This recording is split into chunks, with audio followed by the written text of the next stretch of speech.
დილამშვიდობისა ყველას, ვინც ჩვენთან ერთად იწყებთ დილას, დღეს 12 დეკემბერია, ხუთშაბათი და ერთსულოვნების ეთერში დილის გადაცემა განთიადი იწყებს თქვენთვის მუშაობას. ვიდრე დღევანდელი გადაცემის ანონსს წარმოგიდგენდეთ, ერთად ვნახოთ საეკლესიო კალენდარი და გავიგოთ თუ ვის იხსენიებთ დღეს 12 დეკემბერს საქართველოს მართლმადიდებელი სამოციქულო ავტოკეფალური ეკლესია.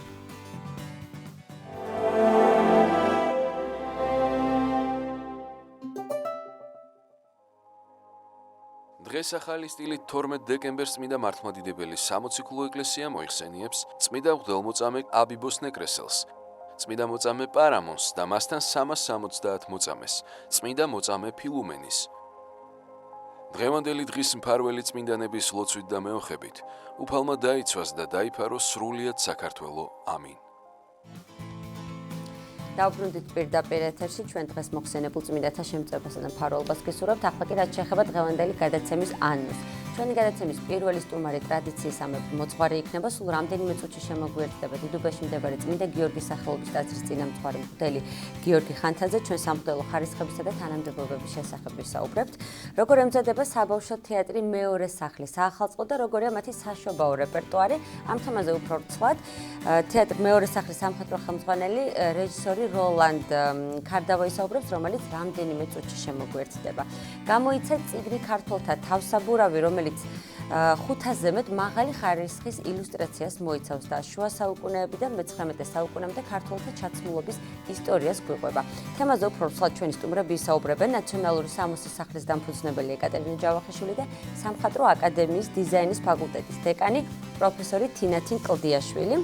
წელს უკვე მეოთხედ წინასაშობაო ღონისძიება ხელოვნების მეჯლისი გაიმართება, რომლის მიზანიც ქართველი ხელოვნების ხელშეწყობა და მათი ნამუშევრების ფართო საზოგადოებისთვის წარდგენა გახლავთ.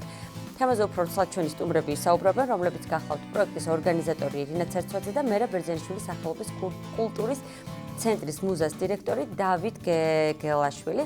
ასეთი იქნება 12 დეკემბრის დილა. ახლა ერთად ვნახოთ ამინდის პროგნოზი და მალე მოძღვართან ერთად აგიბრუნდებით, არ გადარჩეთ.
დავბრუნდით პირდაპირ ეთერში, დილამშვიდობისა ყველას, ვინც ახლა შემოგვიერთდა და როგორც დაგპირდით, შემოგვიერთდა დიდუბეში მდებარე წმინდა გიორგის სახელობის ტაძრის წინამძღვარი მღვდელი გიორგი ხანთაძე. დილამშვიდობისა დაგვრჩება. ჩვენ დღეს ვსაუბრობთ სამღვდელო ხარისხებისა და თანამდებობების შესახებ. და ჩვენ ვიცით, რომ ეკლესიაში 7 საიდუმლოა დადგენილი და აქედან 6-ში მონაწილეობის მიღება ყველა ადამიანს შეუძლია, მხოლოდ ერთ-ერთი მღვდლობის საიდუმლოა გამორჩეული, სადაც მხოლოდ გამორჩეული ადამიანები გვხდებიან. საინტერესოა თავიდან რომ ავხსნათ, რას ნიშნავს მღვდლობის საიდუმლო და მოვყვეთ ისტორია ზოგადად, როდის ჩნდებიან ქრისტიანობაში მღვდლები. პირველეს ყოვლისა გამარტოთ ტერმინის გამარტება ცოტა რთულია, იმიტომ რომ მღვდელი ქართული ტერმინია და შეიძლება ქურუმსაც მღვდელს ეძახდნენ ადრე საეკლესიო მსახური, განსაკუთრებული მსახურების შემსრულებელი, მაგრამ ჭეშმარიტ ეკლესიაში, ანუ ქრისტიანულ ეკლესიაში მღვდლობა ახალი აღთქმის ეკლესიაში თავად მაცხოვრისგან იღებს სათავეს, როდესაც ჩვენ ვსაუბრობთ მღვდელმოქმედებაზე, თუ რას ნიშნავს მღვდელმოქმედება და რა საიდუმლოს აღასრულებს მღვდელი მღვდელმოქმედების დროს, უნდა გავსაზღვროთ, რომ მღვდელმოქმედება და ღმერთმოქმედება ტერმინოლოგიურად ერთი და იგივე, იმიტომ რომ ღმერთი არის ჭეშმარიტი მღვდელი. ბუნებითი მღვდელი არის ღმერთი იესო ქრისტე, რადგან განკაცდა, შეეწირა კაცობრიობას და ეს სისხლიანი მსხვერპლი გაიღო. აი ეს მსხვერპლის გაღება არის მღვდელმოქმედება. მან თავისი მადლი, სამღვდელო მადლი გადასცა მოციქულებს. ანუ პირველი მღვდელმთავრები არიან მოციქულები პირველივე საუკუნეში და წარგზავნა საქადაგებლად, ხო? მოციქულები არიან ის ადამიანები, რომელსაც აქვთ უშუალოდ მაცხოვრისგან და ღმერთისგან მიღებული ხელდასხმის მადლი და სამღვდელო მადლი და ისინი აკურთხებენ უკვე შემდეგ თაობას, სადაც ქადაგებენ ქრისტიანობას, აკურთხებენ ეპისკოპოსებს და მღვდლებს. ხელდასხმით, ანუ გარკვეული ხელის დადებით და ლოცვით გადადიოდა მადლი, სულიწმინდის მადლი, სამღვდელო მადლი. სულიერი თვალსაზრისით, ყველა ადამიანი, ზოგადად მთელი ეკლესია მღვდელია, იმ გაგებით თავის სულიერი მოღვაწეობით, მაგრამ განსაკუთრებულ მსახურებას აღასრულებს უკვე ხელდასხმული მღვდელი, ანუ საიდუმლოებებს აღასრულებს ხელდასხმული მღვდელი, მაგრამ როდესაც მასია ხელდასხმის მადლი, მას შეუძლია წერვის დროს, რა თქმა უნდა, ღვთის მადლით, პურით და ღვინო გადააქციოს სისხლო და ხორცეთ, მაგალითად ეს არის მღვდელმოქმედება, უკვე ანუ სისხლო მსვლელს შეწირავს, რა თქმა უნდა, ქრისტეს მადლით. ძველ აღთქმაშიც იყო, რა თქმა უნდა, მღვდლობა, მაგრამ არონის წესით, ახალ აღთქმაში უკვე, როგორც პავლე მოციქული განმარტავს, მელქისედეკის წესით, ანუ ქრისტესაგან იღებს უკვე ახალი აღთქმის მღვდლობა სათავეს. და მოციქულები, სადაც ქადაგებენ, მათ შორის საქართველოშიც, მაგალითად, ხვალ არის ხსენება ანდრია პირველწოდებულისა, შემოვიდა საქართველოში მოციქული 12-თაგანი, ჯერ ანდრია და შემდეგ კიდევ 2 მოციქული და იქადაგა ქრისტიანობა და დაადგინა მღვდლები და მღვდელმთავრები. წყაროები იმისა, გარდა იმისა, რომ არსებობს უკვე პირველი საუკუნიდან ეკლესია საქართველოში არსებობს სამარხები ქრისტიანული და სხვა მრავალი ნატაძრალები და არქეოლოგიური მასალები მტკიცებს ამას, წერილობითი წყაროები შედარებით ნაკლებად არის, თუმცა არის ანდრიას მიმოსვლა აპოკრიფული, რომელიც აღწერილია, რომ საქართველოში იქადაგა. გარდა ამისა, ტერმინოლოგიური წყაროების გვიდასტურებს ამას, რომ პირველი საუკუნიდან უკვე საქართველოში იყო ეკლესია თავის მღვდელმთავრებითა და მღვდლებით, ანუ საეკლესიო მსახურებით. ანუ პირველ მღვდლად საქართველოში შეიძლება ანდრია პირველწოდებული, ანუ მოციქული, რომელმაც დაადგინა უკვე მღვდელმთავრები. და აი, როდიდან ჩდება უკვე ხარისხები? ხარისხები, სამი ხარისხი, მღვდელი, დიაკვანი და ეპისკოპოსი, დიაკვანი, მღვდელი და ეპისკოპოსი დაბლენ დავწერთ. უკვე პირველი წმინდა წერილში უკვე მოიხსენება მოციქულების დროს. პავლე მოციქული არაერთგზის მოიხსენებს დიაკვნებს, დიაკვნები თვითონ მოციქულებმა გამოირჩიეს, ჩვენ გვახსოვს, მღვდლებს, ხუცესებს, ესე იწოდებოდა ძველ ქართულად, მღვდლები და ეპისკოპოსები, მღვდელმთავრები უკვე პირველივე საუკუნეში არის. ყველა ადგილობრივი ეკლესია, ყველა ქალაქი, ასე ვთქვათ, ან ეპარქია იყო ყველა ეპარქიაში იყო მღვდელმთავარი, იყო ავტონომიური, ასე ვთქვათ, ანუ ავტოკეფალური ყველა მღვდელმთავარი თავის სამსხოში. თუმცა, რა თქმა უნდა, ეკლესია თავისი სულიერი შინაარსით წარმოადგენს ქრისტეს სხეულს. ყველა ეპისკოპოსი პირველივე საუკუნიდან იყო ავტოკეფალური, მაგრამ ყველი ეკლესია იყო ერთიანი ქრისტეს სხეული, სულიერი მისტიური სხეული, როგორც პავლე მოციქული განმარტავს, ჩვენ ვართ მისი სხეულის ნაწილები და ყველას თავისი მსახურება აქვს ეკლესიაში. ზოგი ამ სხეულის თვალია, ზოგი ყურე, ესე განმარტავს პავლე მოციქული. საინტერესო, როგორ განსხვავდებიან ერთმანეთისგან, ანუ ვის რა ყველას აქვს თავის ფუნქცია. მართვაში ვის რა ფუნქცია აკისრია? ყველას აქვს თავის ფუნქცია, სამღვდელო ფუნქცია აქვს. პირველივე საუკუნიდან უკვე განსაზღვრული იყო ეს, რომ უკვე არსებობდა სხვათა შორის ქალწულები, როცა პავლე მოციქული საუბრობს, დედათ დიაკვნები უკვე პირველივე საუკუნეებიდან, ანუ ქალი მსახურები, კლირიკოსთა დასი, საეკლესიო მსახურებს გულისხმობს ეს ტერმინი, იყო ანუ სამღვდელო ხარისხში ადამიანები, სამი ხარისხი დიაკვანი, მღვდელი, ეპისკოპოსი და არასამღვდელო ხარისხში მყოფნი, მაგალითად შეიძლება ყოფილიყო დედათ დიაკვანი, გალობელი, მედავითნი და ასე შემდეგ. რა თქმა უნდა, ესენი დროთა განმავლობაში იღებს სისტემატურ ჩამოყალიბებულ სახეს და მეოთხე მსოფლიო კრებაზე უფრო მეტად განისაზღვრა ყველაფერი და მეექვსე მსოფლიო კრებაზე ფაქტიურად თითქმის ყველა ხარისხი განისაზღვრა, მაგრამ პირველივე საუკუნეებიდან უკვე ამის ჩანასახები არის, არის ქალწულები, დედადიაკვნები და ასე შემდეგ. ზუსტად რა ფუნქციას ასრულებდნენ დედადიაკვნები დღესდღეობით ნაკლებად ცნობილი არის, სხვადასხვა აზრი არის. ზოგი ამბობს, რომ ნათლობის დროს ეხმარებოდა მღვდელს, როდესაც ქალი, დასული ქალი ინათლებოდა, მაშინ დილს დასულები ინათლებოდნენ მირონის ცხებას და გამბანოს ისასრულებდა და ასე შემდეგ. თუმცა ძველ ხელნაწერებში, სადაც მის დედა დიაკნის ხელდასხმის ლოცვა არის მოხსენებული, თითქმის იგივეობრივია, რაც დიაკნის ლოცვა. მოდით ჩვენ რო არ დაგვეբნეს ეს საუბარი, დავიწყოთ პირველ რიგში უმაღლესი ხარისხიდან, ანუ მღვდელმთავრებიდან. მღვდელმთავრები, რა თქმა უნდა, პირველ საუკუნეში არსებობდნენ, მაგრამ თანამდებობები მიტროპოლიტი, მთავარეპისკოპოსი, პაპი, ვიკარი, პატრიარქი და ასე შემდეგ, კათალიკოსი ჩვენ შემთხვევაში ჩამოყალიბდა ოდნავ მოგვიანებით. ყველა ადგილობრივ ეკლესიას ყავდა მღვდელმთავარი და როგორც ჩამოყალიბდა მაგალითად მიტროპოლიტის ხარისხი. ჩვენ ვიცით, რომ უკვე დიოკლეტიანეს დროს, იმპერატორ დიოკლეტიანეს დროს იმპერია, რომის იმპერია დაიყო დიოცეზებად, პრეფექტურებად, დიოცეზებად, 4 პრეფექტურად, ანუ 4 ნაწილად დაიყო რომის იმპერია. ეს 4 ნაწილი დაიყო კიდევ დიოცეზებად, 4 დიოცეზად და თითო დიოცეზად შედიოდა ეპარქიები, ბერძნულად, პროვინციები ლათინურად. თითოეულ პროვინციას ეპარქიას ყავდა თავისი მღვდელმთავარი. შესაბამისად დიოცეზა იყო ცენტრი ამ რამოდენიმე პრეფექტურისა და მას ამ დიოცეზასაც ყავდა თავისი მღვდელმთავრები და თვითონ პრეფექტურას, ანუ მეოთხეცაც ყავდა თავისი მღვდელმთავრები. ასეთ შემთხვევაში, როდესაც ხდებოდა კრებსითობა, ანუ ეკლესიის შეკრება, ეს საქმე მოციქულთანაც ვიცით და პირველი საუკუნიდან უკვე მოციქულებიც იკრებებოდნენ ხოლმე, როდესაც რაღაცა საკითხი იყო გადასაწყვეტი. კრება ხდებოდა უფრო ცენტრალურ ქალაქში, ანუ რეგიონის რაღაცა ცენტრალურ ქალაქში. შესაბამისად, ამ ცენტრალური ქალაქის ეპისკოპოსი იყო მასპინძელი ამ კრების. შესაბამისად, ის დაწინაურდა ამ ეპისკოპოსთა შორის. ანუ თანასწორი იყო, ხარისხით ყველანი ეპისკოპოსები იყვნენ, მაგრამ ამ თანასწორთა შორის უპირატესი თანამდებობრივად აღმოჩნდა ეს ეპისკოპოსი, რომელიც მიტროპოლიის, მაგალითად, ეპისკოპოსი იყო მიტროპოლია დიდი ქალაქის ეპისკოპოსი იყო, სადაც მიიწვევდა ხოლმე კრება. შესაბამისად, ეს ტერმინი, რა თქმა უნდა, პირველად იხსენება პირველ მსოფლიო კრებაზე. ამ დროს ყალიბდება უკვე რომ მიტროპოლიტი უკვე პირველ მსოფლიო კრებაზე ჩანს რომ უკვე ეს თანამდებობა და არა ხარისხი. ხშირად გვერევა ხოლმე თანამდებობები და ხარისხები. დიახ, ტერმინოლოგიურად ვუყურებთ ხოლმე თანამდებობა. ხარისხი სულ სამია: მღვდელი, დიაკვანი, ეპისკოპოსი. დიაკვანი, მღვდელი, ეპისკოპოსი. ეპისკოპოსები არიან ყველა, ამათში გამოირჩევა მიტროპოლიტი. უფრო დიდი დიოცეზის მღვდელმთავარი იყო მთავარეპისკოპოსი.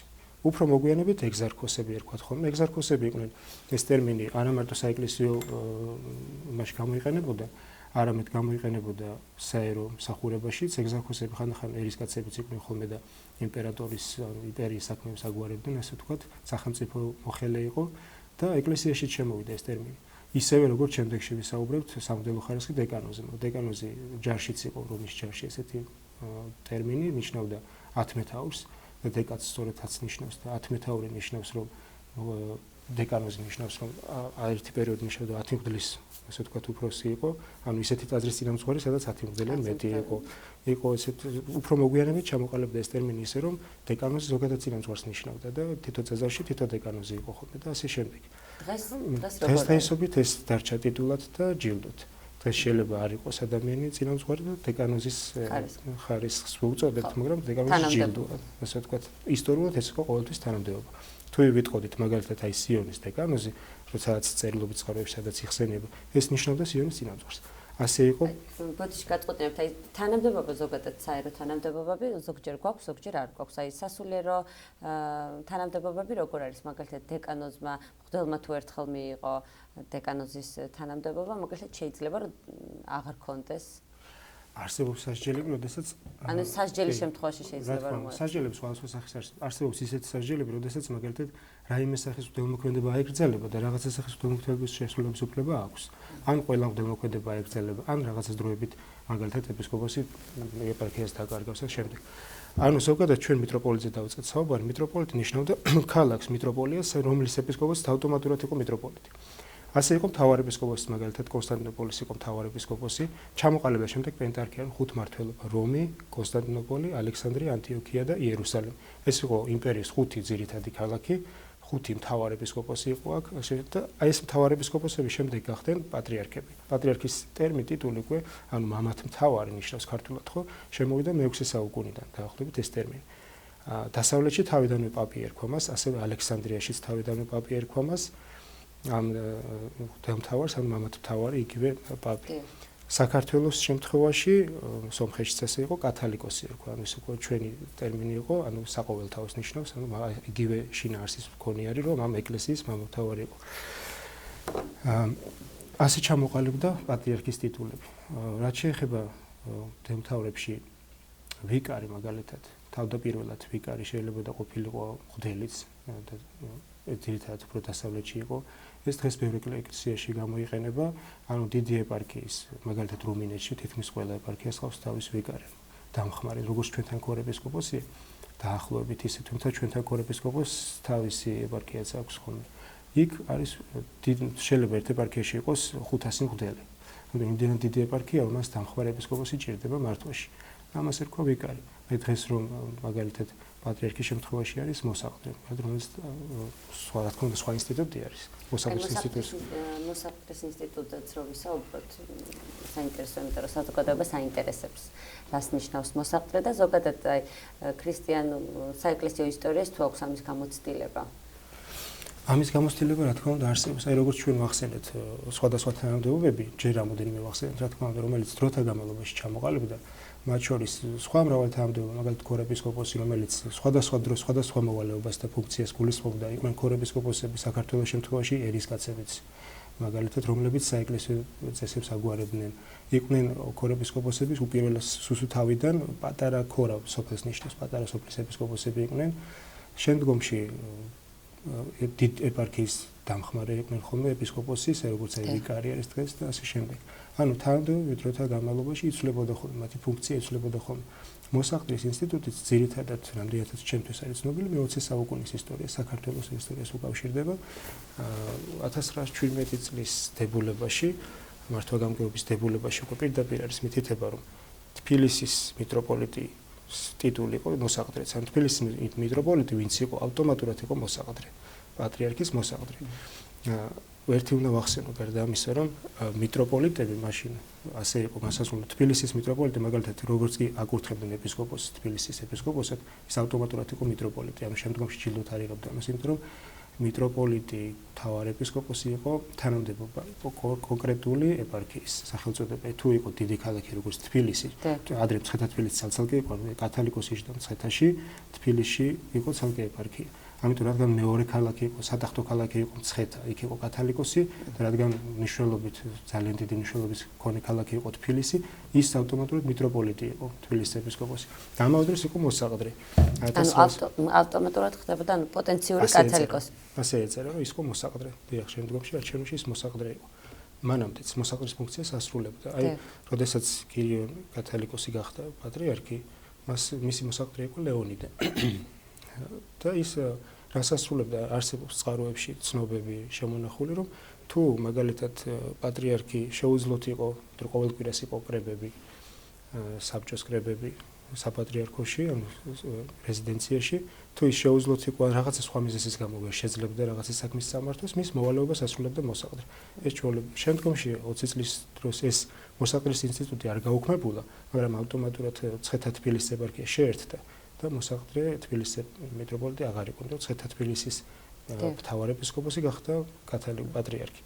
შემდგომში ამბროს ხელაიამ დააპატიმრეს 25 წელს ჩვენ გვახსოვს და მან დაწერა დაპატიმრებამდე ითხოვა, რომ მათი წუთი დალოდებოდნენ და დაწერა, რომ მოვალეობის შემსრულებელი ყოფილიყო. შემდგომში 27 წელს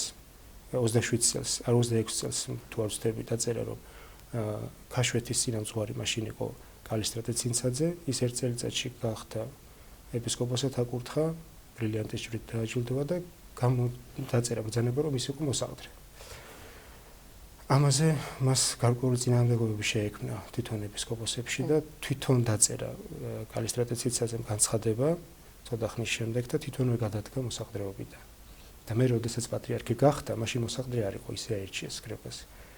ესე ხდებოდა კალისტრატე ცინცაძემ მას გამოირჩია მოსაყდრე, მან დაწერა ესეთ წერილი. შემდეგში კალისტრატე ცინცაძის დროს 45 წლის მართვა-გამგეობის დებულებაშიც დარჩა მოსაყდრის ინსტიტუტი. ანუ ეს გამოცდილება საქართველოში არსებობს. რა თქმა უნდა არსებობდა და 95 წლის მართვა-გამგეობის დებულებაშიც არსებობს ეს გამოცდილება, რომ პატრიარქს შეუძლია დაწეროს მოსაყდრი. წერია პირდაპირ მითითება არის. მამა გიორგი, ეს საინტერესოა, ვიდრე განვაგრძობდეთ ხარისხებზე საუბარს და თანამდებობებზე. უნდა გკითხოთ, აი, რითი განსხვავდება თეთრი და შავი სამღვდელობა ერთმანეთისგან, ხშირად აინტერესებს ხოლმე საზოგადოებას. მონაზონთა დასი, ეს შავ სამღვდელობას რაც ვეძახთ, ესენი არის მონაზონები. მონაზონთა დასი უკვე პირველი საუკუნიდან არსებობს ეკლესიაში, ამის ჩანასახი. ანუ ქალწულებრივი ცხოვრების წესი, როგორც პავლე მოციქული წერს, რომ მე მინდა რომ ყველა ისე იყოთ, როგორც მე, უჯობესია, იმიტომ რომ ქალწულს მეტი დრო აქვს ლოცვისათვის და მარხვისათვის, მაგრამ თუ არ შეგიძლიათ, მაშინ უჯობესია იქორწინოთ. ასეთ შემთხვევაში ამ ქალწულების ინსტიტუტი, რომლებიც დადებდნენ აღთქმას, რომ ისინი შეეწირებოდნენ, ასე ვთქვათ, ეკლესიას და ეკლესიების მსახურებას, ესენი უკვე მონაზვნების წინასახი. შემდგომში განდეგილური ცხოვრების წესი უკვე მე-4 საუკუნეში უკვე მკაფიოდ ჩამოყალიბდა და ამისი ფუძემდებელია, პოპულარიზატორი არის ანტონი დიდი განდეგილების, რომელსაც უკვე ძალიან ბევრი მოწაფეები ყავს. შემდეგი მისი მოწაფე პახომი დიდი, რომელიც უკვე აარსებს ტიპიკონს მონაზვნული ცხოვრებისა, როგორც ცხოვრებულთა და ასე შემდეგ და ასე ყალიბდება მონაზვნული ცხოვრების წესი. ანუ მონაზვნები პირველი საუკუნიდან არსებობდნენ ქალწულები და უკვე წესები, კანონები უკვე მე-4-მე-5 საუკუნეში უკვე ჩამოსაყალიბდა დაახლოებით იმ სახით, როგორც დღეს არის. რა თქმა უნდა, მონასტრები მე კიდევ ყალიბდება და სხვა ფუნქციის მქონე მონასტრები. მაგრამ შავ სამღვდელობას, რაც ჩვენ ეს უწოდებთ, არის მონაზონი და მონაზონთა დასში შეიძლება ყოფილიყო 1000 მონაზონი ერთ მონასტერში, ხო? მიდიოდა მღვდელი, რომ იქ ჩაეტარებინა წირვა, იმიტომ რომ ხომ და ზიარებული იყვნენ ესენი. მონაზონი არ ნიშნავს ხარისხს, ანუ სამღვდელო ხარისხი არ არის, ის ვერ წირავს.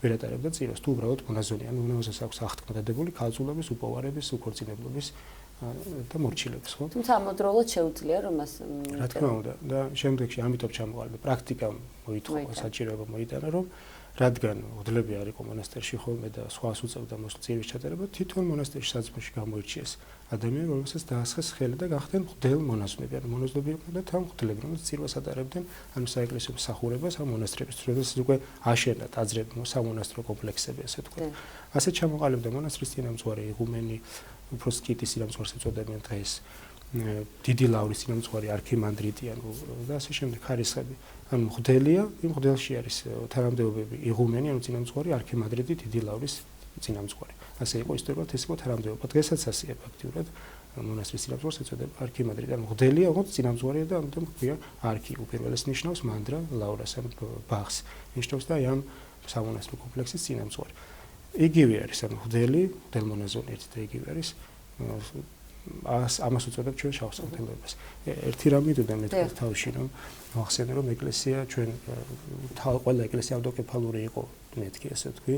ანუ ყველა ეპარქიას ჰქონდა თავისი მმართველობა, მაგრამ სულიერ თვალსაზრისით ყველა ეკლესია დოგმატური სწავლებით, ევქარისტიული კავშირით ყველა ეკლესია არის ერთი. ხო, ყველა ეკლესია იყო ადგილობრივ ტერიტორიებთან განსხვავებული. ასევე იყო საქართველოში პირველივე საუკუნეში ჩვენ შეგვიძლია ვთქვათ რომ ეპისკოპოსი სადაც იყო ეს ავტოკეფალური იყო. თუმცა და რომ ეკლესია არსებობდა ამას ადასტურებს მაგალითად ჩვენ ვიყენებთ ტერმინს ოდიქს რომელიც არის ბერძნული ტერმინი და საბერძნეთში უკვე მე-4 საუკუნეში აღარ გამოიყენებოდა ეს ტერმინი და გამოიყენებოდა ანტიმესა და დღესაც ასე გამოიყენება ლათინური ტერმინი ჩანოს ესე იგი ჩვენთან ეკლესიური ცხოვრება მანამდე დაარსდა იმიტომ რომ ამ ტერმინს ჩვენ დღესაც ვიყენებთ და დარჩა როგორც საეკლესიო ტერმინი მათ შორის ემბაზი ნიშნავს შთას ნიშნავს ანუ შთასვლას ბასეინი თქო კონკრეტულად საეკლესიო მნიშვნელობით დამკვიდრდა საქართველოში, რომელიც მეორე საუკუნეში უკვე მეორე საუკუნიდან საბერძნეთში აღარ გამოიყენება და ასევე მარტვილი ქართული ტერმინი, უბრალოდ ქართული საქართველოში დამკვიდრებული ტერმინია, რომელიც პირველ საუკუნეში დამკვიდრდა მარტვილია და გვიანდელი ტერმინი ერგასისი ქვია ზოგადად მას მეორე საუკუნეში უკვე ეს ტერმინიც აღარ გამოიყენება საბერძნეთში. ესე იგი, ეს ტერმინები საქართველოში დამკვიდრდა პირველივე საუკუნიდან, როდესაც ადრიან მოციქულმა იქ ადაგა და მღვდლები და ეპისკოპოსები ესე იგი იყვნენ საქართველოში პირველივე საუკუნიდან. ვახტანგ გორგასლის დროს ხდება უკვე კათალიკოსად დადგინება მცხეთის ეპისკოპოსის, ხო? გარგზავნა პეტრე და იოანე კონსტანტინოპოლის პატრიარქთან, მან ანტიოქიის პატრიარქს თხოვა რომ ეკურთხებინა ისინი და ანტიოქიის პატრიარქისგან ჩვენ კათალიკოსად დაგვიდგინდა პეტრე კათალიკოსი იმ შემთხვევაში და აი კათალიკოსობა და ავტოკეფალია ეს უკვე იქ ეყრება საფუძველი ამ გაგებით რა გაგებითაც დღეს ვამბობთ. მამა გიორგი ბოდიში შეგაწყვეტინეთ აი ჩვენ საუბრობთ რომ პირველივე საუკუნიდან საქართველოში არსებობენ და ზოგადად ქრისტიანობაში არსებობენ სასულიერო პირები მღვდლები. და მიუხედავად ამისა, 21 საუკუნეში ცხოვრობთ და მაინც საზოგადოების ნაწილი არ აღიარებს მაინც ეკლესიას. ფიქრობენ, რომ მათი და ღმერთის ურთიერთობა აბსოლუტურად ისეთი დამოუკიდებელია ეკლესიისგან და მათ არ ჭირდებათ სასულიერო პირები იმისთვის, რომ ღმერთთან კონდეთ კონტაქტი. საინტერესოა, როგორია პასუხი თქვენი ამ ადამიანების მიმართ, თუ ისინი ეკლესიის და მღვდლის ფუნქციას ამოგლიჯავენ სარწმუნოებიდან, რა გვრჩება ამ დროს? ეკლესიად მღვდელი რომ არ იყოს საჭირო, მინდა აქედან დავიწყოთ საუბარი.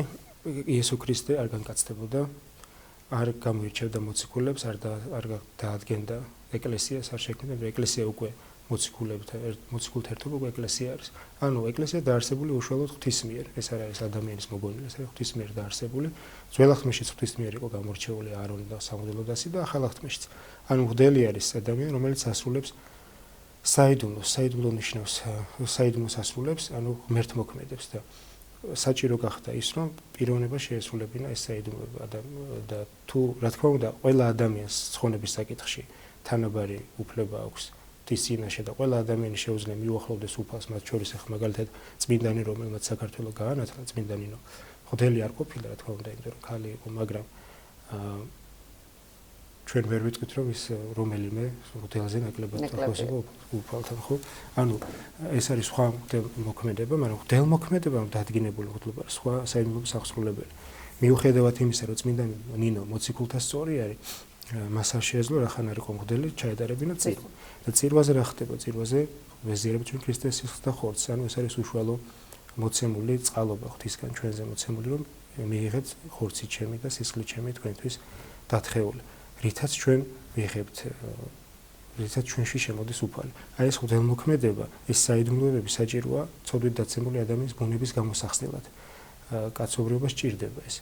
და ადამიანი, როდესაც ამბობს, რომ მე მღვდელი არ ვაღიარებ, ან არ ჭირდება ასე შემდეგ, ეს ნიშნავს, რომ მე სამღვდელო ღმერთმოქმედებას არ ვაღიარებ, ზოგადად ღმერთის მიერ დადგენილ მსახურებას არ ვაღიარებ. არ ვაღიარებ ზიარებას, აღსარებას, არ ვაღიარებ. ზიარებას უც არ აღიარებ, ეს ნიშნავს, რომ შენ არ აღიარებ, არ გწამს იმისი, რომ სისხლი და ხორცი არის ქრისტეს სისხლი და ხორცი და ეს შენ გჭირდება გამოსახსნელად. ეს რომ არ გჭირდებოდეს, მაშინ არ დაითხოვოდა ქრისტეს სისხლი და ხორცი, მაშინ არ გაკაცდებოდა უფალი, არ შეეწირებოდა კაცობრიობის მსხვერპლად. და ჩვენ ვიცით, რომ სასუფეველში ადამიანი ამის გარეშე ვერ შედიოდა.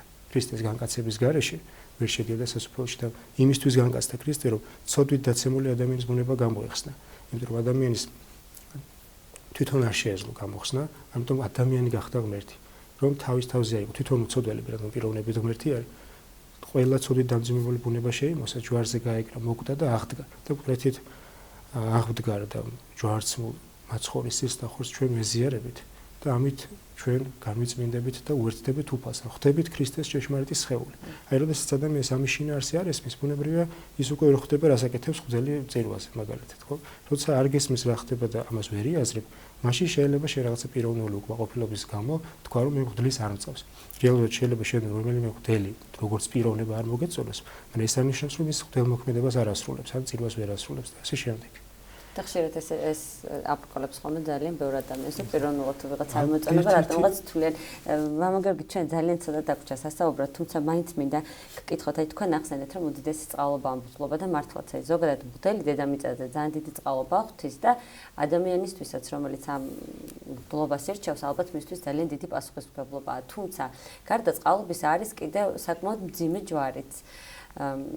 და აი, როდესაც ადამიანი ამ ჯვარს ტვირთულობს და საზოგადოება მაინც რაღაცა პიროვნული თვისებების გამო მაინც განიკითხავს ხოლმე რაღაცა გულსატკენია ალბათ სასულიერო პირებისთვისაც, მაგრამ აი თქვენ რო განგვიმარტოთ, რას ნიშნავს ზოგადად მღვდლობა მღვდლისთვის და არა მარტო მრევლისთვის.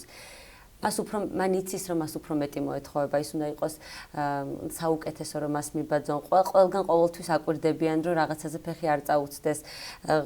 ღმერთის შეერთებული მან არ უნდა განერდეს, მოკლედ ძალიან დიდი პასუხისმგებლობა აკისრია. აი, რას ნიშნავს, როგორია ზოგადად მღვდლისთვის მღვდლობა? რამხელა პასუხისმგებლობაა ეს? ცოტა რთული კითხვაა, რა თქმა უნდა, პასუხისმგებლობა დიდი არის. დევნა ეკლესიაში პირველივე საუკუნიდან იყო. ანუ ეს ბუნებრივი პროცესი, ამის გარეშე ეკლესია არასდროს არ ყოფილა. მაცხოვრებ ძალებს უკვე თუ მე მდევნეს, თქვენც აგდევნენ, უკვე თუ მე შეურაცხოს, თქვენც შეურაცხოს. ანუ ადამიანი როგორც არ უნდა მსახურობდეს, მას მაინც ეყოლება ის ადამიანი, ვინც განიკითხავს და ასე შემდეგ. პასუხისმგებლობა რა თქმა უნდა დიდია. მე ვფიქრობ, რომ უნდა ადამიანს კონდეს რაღაც გარკვეული მოწოდება ამისთვის, რომ მან თავი დადოს აი ამ მსახურებისთვის, იმიტომ რომ შეიძლება გაუჭირდეს ყველაფრის ტვირთვა და მოთმინა. როგორც პატივია დიდი, ამ პატივის დატევაც რა თქმა უნდა რთულია, ხანდახან ჩვენს ადამიანები ვართ და გვავიწყდება ხოლმე რამხელა პატივში ვართ, როდესაც მაგალითად სამღვდელო მოქმედებას ვასრულებთ, იმიტომ რომ მაგალითად წესს რო ასრულებს ადამიანი და უკითხავს ლოცვას, რომ მოგვეტევნე შენ გახსნის და შეკვრის ხელმწიფება მოგცა უფალმა, ეს ხელმწიფება სხვა ადამიანს არ აქვს, რომ შენი სიტყვებით ადამიანს მიეტევება ცოდვები. გახსნით თუ მას რა თქმა უნდა სინანული ჰქონდა. ასევე წირვის დროს რომ დახა უკვე პური ესე პატიომხსან ხორცს ქრისტეს შენი სიტყვებით პური გადაიქცევა სისხლად და ხორცად. ჩვენ ხანდახან ამას ვეჩვევით და ვერ ვიაზრებთ ამხელა პატივში ვართ. რეალურად ჩვენ კი არ ვაკეთებთ რამეს. ჩვენ კი არ ვართ ამისი ასე ვთქვათ შემოქმედი რა თქმა უნდა ამის შემოქმედი და მადლი ამის აღსრულებელი არის უფალი. როდესაც ამას იაზრებ რა თქმა უნდა ხვდები რამხელა პატივია. როდესაც პატივი დიდია, მოვალეობას დიდია და შესაბამისად მე ამის წინააღმდეგ აღზრული ძალაც დიდია, რომ ამ სოფელში რა თქმა უნდა ბოროტი იბრძვის. ზოგჯერ მიზანმიმართულად და ზოგჯერ გაუცნობიერებლად. მაგრამ ჩვენ ბევრი ხარისხი და თანამდებობა დაგვრჩა საუბრის მიღმა, თუმცა ეს იმდენად ვრცელი თემაა, რომ ცხადია არ იყო ჩვენი სასაუბროდ, რომ ამიტომ ჩვენ იმედი გვაქვს, რომ თქვენ კიდევ მობრძანდებით და ამ თემაზე საუბარს განვაგრძობთ. იმიტომ რომ საზოგადოებაზე ჩვენს ტელემოყრობილს აინტერესებს რეალურად ეს თემა. დაგემშვიდობებით ჩვენს ტელემოყრობილს კი შევახსენებთ, რომ ჩვენი სტუმარი გახლდათ დიდუბაში მდებარე წმინდა გიორგის სახელობის ტაძრის წინამძღვარი მღვდელი გიორგი ხანთაძე, ასევე სასულიერო აკადემიის დოქტორანტი. ახლა ლოცვის დროა ჩვენს ეთერში და მალე მომდევნო სტუმრთა გიბრუნდებით დაგვეოდეთ.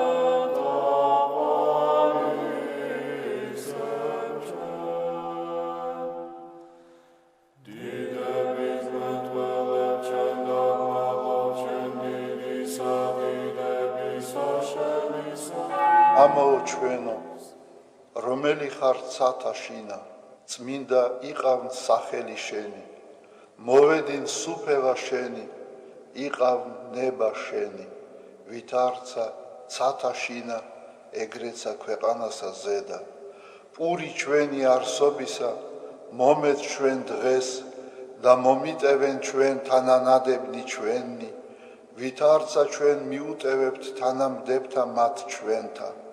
და ნუ შემიყანებ ჩვენ განსაცდელსა, არამედ მიხსნენ ჩვენ ბოროტისაგან.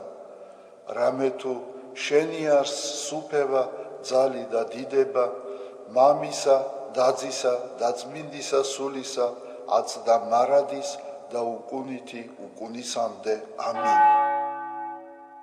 მიწყალე მე ღმერთო, დიდითა წყალობითა შენითა და მრავლითა მოწყალებითა შენითა ახოცე უჯულოებაი ჩემი.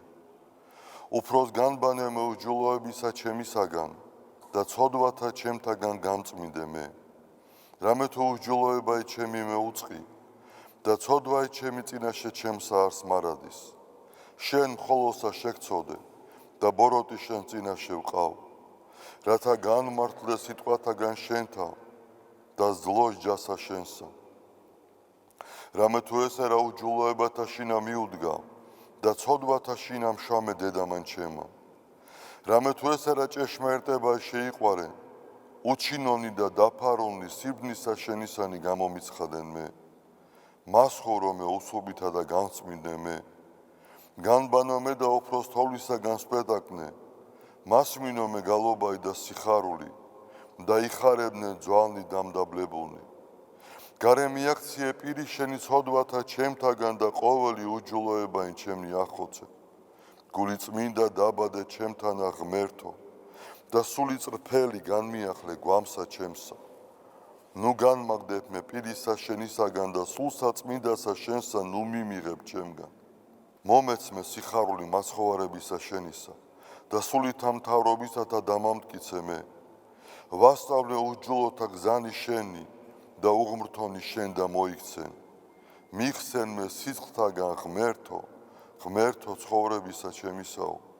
იხარებდეს ენა ჩემი სიმართლესა შენსა. უფალო, ბაგენი ჩემნი აღახვენ და პირი ჩემი უთხრობდეს ქებულებასა შენსა. რამე თუ უკეთუმცა გენება, მსხვერპლი შემცა მეწირა, არამედ საკვერთხი არ აგთნდეს. მსხვერპლი ღმრთის არს, სული შემოსრული, გული შემოსრული და დამდაბლებული ღმერთმა არა შეურაცხყოს. კეთილი უყვა უფალო ნებითა შენითა სიონსა და აღეშენენ ზღუდენი იერუსალიმისანი. მაშინ გთნდეს მსხვერპლი სიმართლისა შესაწირავი და ყოვლად დასაწველი. მაშინ შესწირნენ საკურთხეველსა შენსა ზედა ზვარაკნი. დიდება მამასა და ძესა და წმინდასა სულსა, აწდა მარადის და უკუნითი უკუნისამდე ამინ. ალილუია, ალილუია, ალილუია, დიდება შენ და ღმერთო. ალილუია, ალილუია, ალილუია, დიდება შენ და ღმერთო.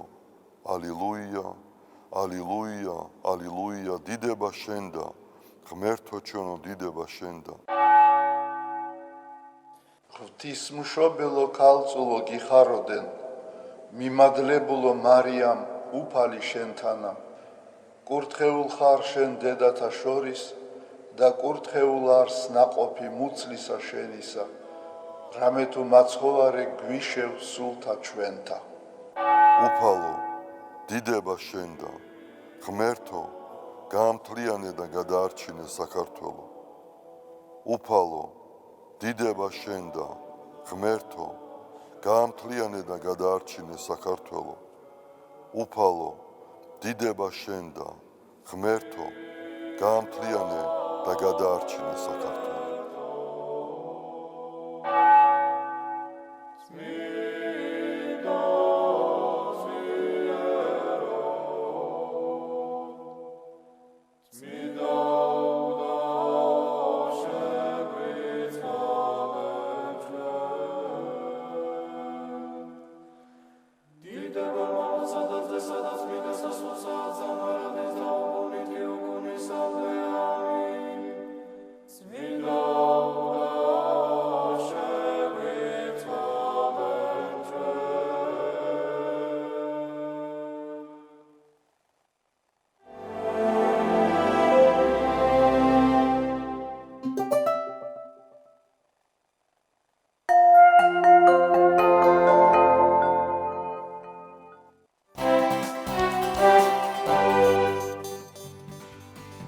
დავბრუნდით პირდაპირ ეთერში ძალიან საინტერესო თემით. წარმოგიდგენთ ჩვენი გადაცემის მომდევნო სტუმრებს. თეატრის მეორე სახლის სამხატვრო ხელმძღვანელი რეჟისორი როლანდ ქარდავა და ამავე თეატრის მსახიობები ლიზი ჯანელიძე და ნინო ქარდავა. დილომშვიდობისა. დიდი მადლობა რომ მობრძანდით ჩვენთან სტუმრად. გადაცემის დასაწყისში ჩვენ თქვით და კიდევ ერთხელ გავიმეორებ თქვენთან ერთად უკვე რომ ჩვენ ვიცით როგორ ემზადება საახალწლო საბავშვო თეატრი. როგორი მრავალფეროვანია მისი რეპერტუარი და გვინდა რომ ახლა ჩვენმა ტელემოყურებელმაც ნახოს, თუმცა მოდით ვიდრე უშუალოდ რეპერტუარზე გადავიდოდეთ, თეატრის ისტორიით დავიწყოთ. ვის მიერ როდის დაარსდა ეს თეატრი? თეატრი 15 წლის ისტორია აქვს, ჩვენს პატარა თეატრს. ეს დაარსდა 2004 წელს. 2004 წელს შეიქმნა პირველად სამაშვილის დედანაცვალი და ნაცარქექია, აი ესეთი ორი განსხვავებული თემატიკისა და სხვადასხვა ასაკისთვის გათვლილი სპექტაკლი გააკეთა და მას შემდეგ უკვე 27-38 მოქმედი სპექტაკლი ახლა ჩვენს თეატრში. ეს არის თეატრი, სადაც ბავშვები თამაშობენ ბავშვებისთვის. ჩვენი აღსაზრდელები, ძალიან ბევრი აღსაზრდელი უკვე ქართულ თეატრის სცენებს ამშვენებს. უკვე წარმატებული მსახიობები არიან, ტელესერიალებში მონაწილეობენ. წელს 4 ჩემი აღსაზრდელი აბარებს, შარშანი 1 ჩაირიცხა, შარშანი 2, ასე რომ ყოველწლიურად ჩვენი თეატრი უზრდის მომავალ თაობას ქართულ თეატრს. 15 წელიწადი არც ესეთი იდროა, რა თქმა უნდა, თეატრის ისტორიაში, მაგრამ საკმარისია იმისთვის, რომ რაღაცა პეტერე სათქმელი ჩვენც გქონდეს. 27 მსახიობი აღიზარდა, ფაქტობრივად 27-მა ჩააბარა სამსახიობო ფაკულტეტზე ამ 15 წლის მანძილზე და ეს არ არის ანუ მიმართულება ფაქტიურად თქვენ მიეცით ამ თეატრით, იმიტომ რომ რა ასაკშიც თქვენთან მოდიან ეს ახალგაზრდები, მაშინ გადაწყვეტილი ვერ ექნებათ სამმავლოდ ახლა მსახიობობის არჩევა. რა ასაკის ახსაწყდელები ყავთ? აი ჩვენ ორი გოგონას სტუმრად ყავს, შემდეგ ამათთან გადავალ კითხვით, მაგრამ აი საინტერესოა რა ასაკს მოიცავს თქვენი მსახიობები? ჩვენ 5-6 წლიდან 13 წლამდე ვღებულობთ ბავშვებს და იცით აქ სწავლობენ ეს მსახიობის ოსტატობას, მეტყველებას, ცეკვას, სიმღერას, იგივე სტრუქტურით არის მუშაობა როგორც თეატრალურ ინსტიტუტში, მაგრამ მთავარი რაც არის, იცით ბავშვები ერჩევიან სცენას, მიზანსცენას, როგორ მზადება სპექტაკლი, როგორ ხდება პიესის განხილვა, როლთან მუშაობა, გმირის შესწავლა და ასე შემდეგ, ძირითად კომპონენტებს ესენი ფაქტიურად სწავლობენ. ასე შეიქმნა, ასე ჩამოყალიბდა და ასე შეიქმნა ეს ბომბერაზე მსახიობები რამაშ ხვიკვაძე და გურამ საღარაძე, მაშინ მოსწავლეთა სასახლეში, ყოფილ პიონერთა სასახლეში დადიოდნენ და იქ რაღაც დრამატული წრე იყო და იქიდან წამოვიდა. შეიძლება ესენი არც გამხდარიყო მსახიობები, ის რაღაც დრამატული რო არ ყოფილიყო. და ეხლა რა პირობებიცაც ამ ბავშვებს აქვთ, ეგ რო ქონოდათ მაშინდელ ბავშვებს ალბათ არა ისედაც გააკეთეს მათ სასწაულები, მაგრამ ეხლა ალბათ რაოდენობრივად უფრო მეტი გვეყოლებოდა. მე გოგონებს მინდა რომ ვკითხო, თეატრს ქვია მეორე სახლი. საინტერესოა, რამდენად არის თქვენთვისაც ეს სათაური ძალიან თქვენი. თქვენთვისაც მეორე სახლია ეს თეატრი? აი მე გუშინ როდესაც ვესაუბრობოდი ბატონ როლანდს, მან მითხრა ასეთი რამ, რომ ბევრი ახსაზრდელისთვის ეს გახდა უკვე პირველი სახლია. თქვენთვის როგორ არის, ლიზი? შენიც დავიწყებ. რას ნიშნავს შენთვის ეს თეატრი? როგორ ახერხებ თან სწავლას და თან თეატრში ყოფნას? პატარა ვიყავი რომ შევედი თეატრში და ძალიან მომეწონა იქ ყოფნა და გადავწყვეტე შეიძლება რომ მსახიობი გამოსულიყავი და თითქმის მთელ კვირას თეატრში ვატარებ. აი განსაკუთრებულად რა მოგწონს? სპექტაკლებში თამაში მოყვარს ძალიან. ეხლა წინა საახალწლოდ რომელ სპექტაკლში თამაშობ? წინა საახალწლოდ დავდგი ვითამაშე პოკაჰონტასი იყო ამის წინ სპექტაკლი, იმაში ვითამაშე პატარა ცხოველი ენოტი. და როგორც ვიცი გრინჩის სპექტაკლშიც თამაშობ. ნინო, ლიზისთან შედარებით ჩვენ უფრო დიდი ხარ და შესაბამისად ანუ გამოცდილებაც ალბათ უფრო მეტი გაქვს თეატრში. შენთვის რას ნიშნავს მეორე სახლი? თეატრში 12 წელია დავდივარ, ან 12 წელია მსახიობი ვარ, მომავალშიც ვაპირებ ამ პროფესიის გაგრძელებას. და რავი, ან თეატრი ჩემთვის მართლა პირველი სახლი არის. ჩემი ცხოვრების ნახევარი უკვე თეატრში გავატარე და ყველაზე კარგი შეგრძნება არის, როცა სპექტაკლის ბოლოს გამოდიხარ და მაყურებელი ტაშს გიკრავს. რავი, ამაზე კარგი შეგრძნება მე მგონი არც არსებობს. თქვენ თამაშობთ, თქვენი მაყურებელი არის ძირითადად, სრული ასორტიმენტი ალბათ, მაგრამ ძირითადად მაინც არიან თქვენი ასაკის ახალგაზრდები. აი რაღაც განსხვავებული ურთიერთობა გაქვთ მათთან სცენიდან. აი როდესაც უკვე ჩამოყალიბებული ესეთი ზრდასრული მაყურებელი გიყურებს, მან იცის უკვე ყველაფერი როგორ შეაფასოს და სად როგორი ემოცია გქონდეს, მაგრამ აი როდესაც თქვენი ტოლებისთვის თამაშობთ, აი მაშინ რა განცდაა?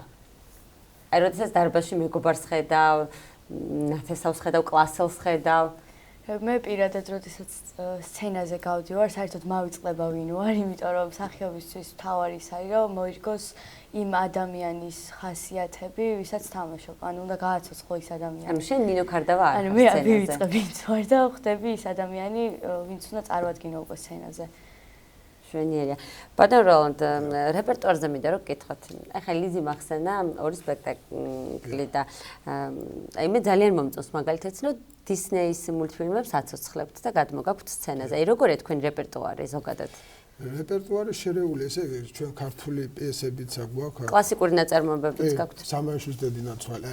იცით როგორ არის? პატარებისთვის ჩვენ ვაკეთებთ ჭრიკვთა ქორწილი. ჭრიკვთა ქორწილი, აი იქ სათაგურია ნუ ასაკობრივი ჯგუფის არის მელაკუდას ოინების უპატარებისთვის, შემდეგ მოდის უფრო ასე მეორე, მესამე კლასელებისთვის არის ესეთი ექიმიაი ბოლიტი და ასე შემდეგ. მე უფრო სწავლობისთვის უკვე ანა ფრანკის თხიურიც ამათ აი ნინი ანა ფრანკში ანა ითამაშა. ანა ფრანკის თხიურიც და გავაკეთეთ სამაიშოს დედნაცვაში დარიკო. ასე რომ იცით როგორი პერიოდი დგება, ეხა ბავშვები ძირითადად პატარები რომ მოდიან ხო ცხოველებს თამაშობენ იქ რაღაც ფრინველებს ასე შემდეგ. და ამათ მე უჩნდებათ სურვილი რომ რაღაცა თვითონაც უნდათ რომ რაღაცა გააკეთონ და აი კადრში ვხედავთ ხო ჩვენ სპექტაკლებიდან ამონაიდები. რაღაც უნდათ სერიოზული სპექტაკლის თამაში უნდათ და ამიტომ რაღაც გარკვეულ ეტაპზე ჩვენთან 6 წლიანია სწავლება მოგეხსენებათ 6 წლის შემდეგ უკვე სერტიფიკატებს ვაძლევთ და შემდეგ თეატრი ირჩევს თუ ნიჭიერი ახალგაზრდა და აპირებს სამსახიობო კარიერას ჩვენ დაშივტოვებთ და მე რაღაც ჰონორარებს ვაძლევთ კიდევაც სპექტაკლებიდან ამ ბავშვებს და ისინი უკვე ღებულობენ დიდებისათვის სპექტაკლში როგორც მოგახსენებთ მე ვხედავ მზეს არის რეპერტუარში რომელიც ქალბატონმა ნათიამ დადგა ჩვენთან 4 რეჟისორი მუშაობს და 4-ვენი ესეთი წარმატებულად მოგვაწეობენ იმ თვალსაზრისით რომ ბავშვებთან მუშაობა მოგახსენებთ ძალიან რთულია მაგრამ ძალიან საინტერესო და ბატონ როლანდ ძალიან საინტერესო ასევე და ძალიან მისასალმებელია რომ თქვენს თეატრში არის ინკლუზიური სწავლება ასევე არიან ბავშვები რომლებსაც გარემოსთან ადაპტირება ოდნავ უფრო უჭირთ ვიდრე დანარჩენებს და აი ესეთი ბავშვებისთვისაც მუშაობთ დიდი მადლობა ამისთვის და უფრო დეტალურად რო გითხრათ როგორია თქვენი სწავლების სპეციფიკა ისეთ არის ხა მე ვერ გეტყვით რომ რაღაც განსაკუთრებულად ჩვენ ხა ამ სპეციალობით მოგხსენებათ ეს სხვა მიმართულება არა ეს სხვა სპეციფიკა გასაგებია თუმცა ეს შერეული სწავლება მაინც მაგრამ უკვე ამ ბოლო დროს მე ვაკვირდები რომ თვითონ ფსიქოლოგები ჩვენთან კონსულტაციის მერე ჩვენთან აგზავნიან ბავშვებს რომ აი მიიყვანეთ ისეთ დაწესებულებაში ბავშვები სადაც ბავშვები არიან სადაც მეტყველებას გადიან ურთიერთობას დიალოგი ეხა პიესა მოგხსენებათ ხო ურთიერთობა არის და ეს ეტყობა ძალიან ეხმარება ესეთ ბავშვებს და ამ ბოლო დროს რატომღაც დავინახე რომ მომრავდა ესეთ ბავშვების მიღებაზე ესეთ ბავშვები კარგია იმ თვალსაზრისით რომ ჩვენ ახლა ღმერთი უყურებას ემოდან და აი საქმეს რომ ვაკეთებთ ეს ნამდვილად უდაოა მაგრამ რამდენად რთულია მუშაობის პროცესი თქვენ ალბათ ფსიქოლოგებს და მაყურებელთან უნდა გავიყვანოთ ეს ბავშვი სცენაზე უნდა გამოვიდეს ყველა ვარიანტი ბავშვი რომ ჩვენთან მოდის ის იწყებს მუშაობას გარკვეული პერიოდის მერე უნდა სცენაზე გავიდეს და ეხლა ყველას რომ ვერ გაიყვანო იმ ბავშვს ვერ აუხსნე შენ ვერ ეთქვი რომ იცი რა შენ მეგობარი ნუ შენ ჯერ ვერ გახვალ მე გახვალ ნუ რამდენხან უნდა ალოდინო ხო უნდა გავიდეს თუმცა მუშაობის პროცესში ალბათ დაიხვეწებიან და აუცილებლად ხო და მაგას თქვა მინდოდა ზუსტად არიან ესეთი ბავშვები რომელიც მე რაღაც სასწაულებს აკეთებენ რაღაც ხო თავად სამყარო აქვს იცით რა კარგად აკეთებენ მე ამ ყველაფერს საერთოდ მსახიობი ცოტა იცით ეს ესეთ პროფესიაა რომ თათ ნორმალური არ უნდა იყოს მსახიობი რა წახა მე ასე ვფიქრობ რაღაც სხვანაირი უნდა იყოს მსახიობი რა სხვა განზომილებაში უნდა იყოს და რაღაცთან მაგასთან თითქოს რაღაც ახლოს არიან ზოგიერთი ბავშვები. გოგონებს მინდა ისევ ვკითხო წინა საახალწლო განწყობა გვაქვს ახლა ჩვენ ყველას და საინტერესოა თქვენ როგორ ემზადებით. ჩვენ დიდების ჯგუფი დგავთ პატარების პატარა მაყურებლისთვის გრინჩს, სადაც მე ვთამაშობ გრინჩს. და რავი, წინა საახალწლოდ ასევე უნდა დავდგათ ურჩხული და მზეთ ვნახავი, სადაც თამაშობ ბელს, ვემზადები და რავი, მსახიობი ველოდებით. ეს მე როგორც დავინახე, შენ ხარ წამყვანი მსახიობი ამ თეატრს, იმიტომ რომ ისეთი როლები გაქვს, რომ ამ ძალიან ბევრი უკვე დიდი ხანია დადის და ამიტომაც დაუგროვდა ამდენი როლები. ყავ ჩვენ ესეთი ბავშვები, რომელსაც უკვე დაახლოებით აი 37 სპექტაკლი გვაქვს დაახლოებით რეპერტუარში. ეხლა დაემატება ეს 3 ახალი და 40 სპექტაკლი გაგვიხდება თეატრში. მოქმედ სპექტაკლზე ლაპარაკი და ყავს ესეთ ბავშვები, რომელიც ამ 40 სპექტაკლიდან დაახლოებით 20-ში, 17-ში თამაშობენ რა. არიან ესეთი ბავშვებიც, იმიტომ რომ ეხლა როცა 6 წელია დადის ბავშვი, ყოველ წელიწადში ორჯერ იდგმება ჩვენთან სპექტაკლები. და ამიტომ ეს წარმატებულ ბავშვებს ვაძლევთ შესაძლებლობას, რომ მიიღო მონაწილეობა თვითონ აღწურული და მე უგროვდებათ გარკვეული რაოდენობა როლებისა. 12 წლის განმავლობაში დაგროვდება. ლიზის მინდა ვკითხო, რამდენი წელი რაც დადიხარ? მე-5 წელი მე-5 წელი დაიწყო. შენი სამომავლო გეგმებში შედის მსახიობობა? ანუ შენ წაპირებ რომ მომავალში მსახიობი გამოხვიდე? იმიტომ რომ ძალიან მომეწონა ეს პროფესია რომ დავიწყე. აი, საინტერესოა, როგორ ფიქრობ, რა უნარჩვევებია იმისთვის საჭირო რომ მსახიობი გამოხვიდე?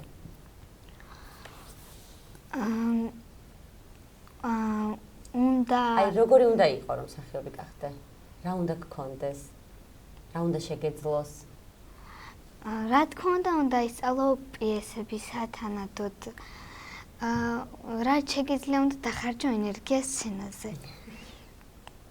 როგორ ახერხებ შენ ამ ენერგიის დახარჯვა სცენაზეც და სკოლაშიც ერთდროულად? სკოლიდან რომ გამოდივარ, ჯერ ვაკეთებ დავალებებს, იმიტომ რომ მინდა რომ მე სულ გავერთო და მალე მორჩა დავალებებს და გაიქცე მეორე სახლში.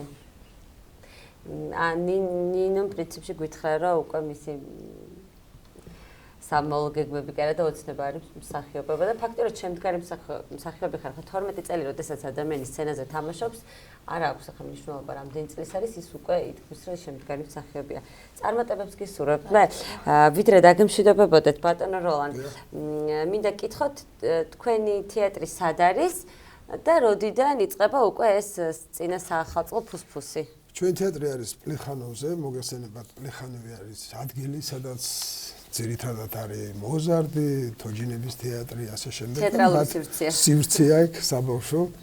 ეს არის ძველი მიხაილოვის სამწყობოს გვერდით არის, აღმაშენების 54 ნომერში, სადაც სულ რაღაც 85 კაცელი დარბაზია ჩვენ პატარა. ყოველ შაბათ-კვირას ვთამაშობ ჩვენ მაყურებელი, ყავს საკმაოდ მაყურებელი. უკვე შემოიჩვია მაყურებელი ჩვენს თეატრს და ჩვენ თეატრია უკმაყოფილო ფაქტიურად რა ვიცი, ესეთი შემთხვევა არ ყოფილა, ძალიან მოსწონთ. მოსწონთ იმდენად, რამდენადაც თავიანთი ასაკის ბავშვები თამაშობენ, ესე მაყურებლისთვის არის ზუსტად თავისი ასაკის ბავშვები ხედავს სცენაზე, რაღაც საინტერესო ხდება.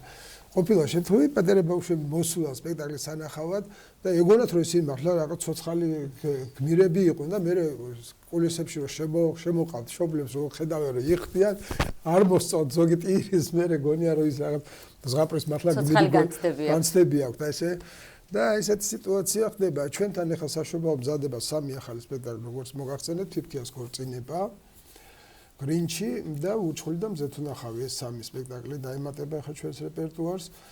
ბილეთები ჩვენთან არის საჩუქრიანი, თოვლის ბაბუა, სანტა-კლაუსები, მთელი ამბები იქნება აქა და მაყურებელი აღმოჩნდება ესეთ ძალიან ზღაპრულ სამყაროში.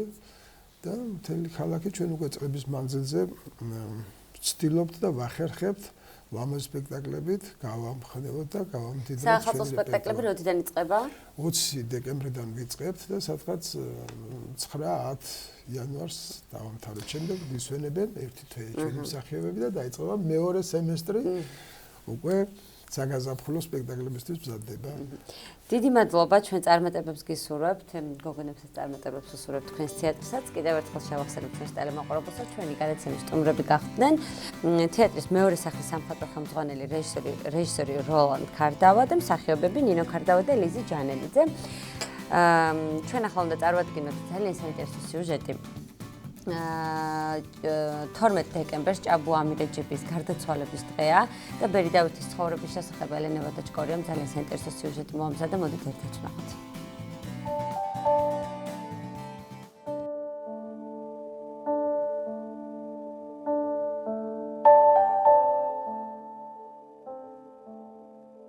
არ მგონია ჩემი წარსულის მსგავსმა სხვა ადამიანმა სხვა გზა აირჩიოს. რაც ვარ ღმრთივ ვარ, რაც გამოვიარე მისი ნებით იყო, რაც მომელის, ესეც მისი ნებით იქნება, მორწმუნე ვარ და არა ბრმად ამღიარებელი ღმერთისა. ეს სიტყვები ბერ დავითს ერისკაცობაში ჭაბუა ამირეჯიბს ეკუთვნის. წერალს, რომელმაც ერისკაცობიდან მონაზვნობამდე, გზა სიკვდილ სიცოცხლის მუდმივ ჭიდილში განვლო. საბჭოთა იდეოლოგიისთვის საეჭვოდ და მიუღებლად იგი ჯერ კიდევ სტუდენტობის წლებში მიიჩნიეს.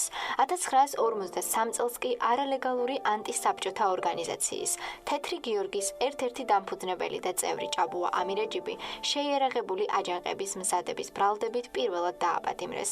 ჯერ 25 წელი მიუსაჯეს, შემდეგ კი ვერდიქტი სასიკვდილო განაჩენით შეუცვალეს.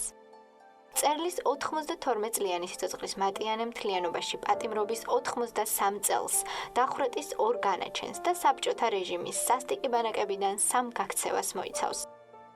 მუდმივი ბრძოლის მიზანი და ერთადერთი მამოძრავებელი ძალა თავისუფლება იყო, რომელიც უმეტეს შემთხვევაში სიცოცხლის რისკის ფასად უჯდებოდა.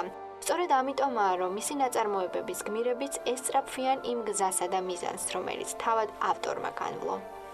ჭაბუა ამირეჯიბის ლიტერატურული შემოქმედება ერთგვარ ეპოქალურ მოვლენად იქცა. ცენტრალური ნაწარმოების გმირმა დათა თუთაშხიამ კი პოპულარობით თავად ავტორსაც აჯობა. საიბილწერი. ძალა ასაჭირო.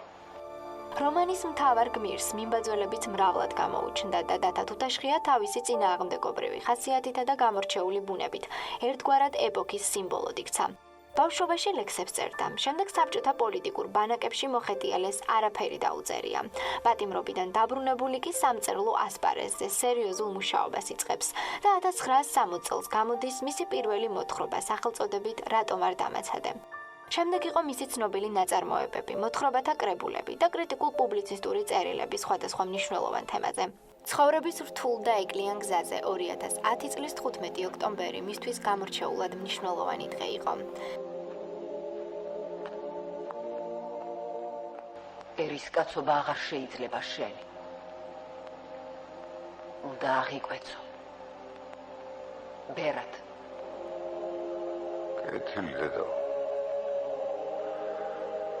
ვიფიქრებ მაგაზე. და ის გადაწყვეტილება, რომელიც დათა თუთაშხიამ ვერ მიიღო, ამ დღეს ავტორმა თავის სიცოცხლეში აღასრულა. ჭაბუა ამირეჯიბი უწმინდესისა და უნეტარესის სრულიად საქართველოს კათოლიკოს პატრიარქის, მცხეთა თბილისის მთავარ ეპისკოპოსის და ბიჭვინთისა და ცხუმაფხაზეთის მიტროპოლიტის ილია მეორის ლოცვა-კურთხევით ბერად აღიკვეცა და ეწოდა სახელი დავითი. ჩემი ქართლის ცხოვრება ეს ნაწარმოები მან უკვე სულიერი ცხოვრების დროს შექმნა.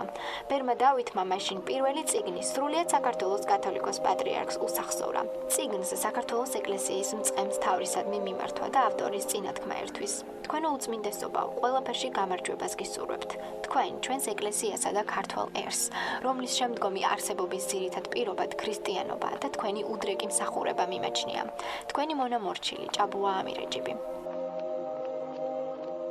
ბერი დავითი 2013 წლის 12 დეკემბერს 92 წლის ასაკში გარდაიცვალა.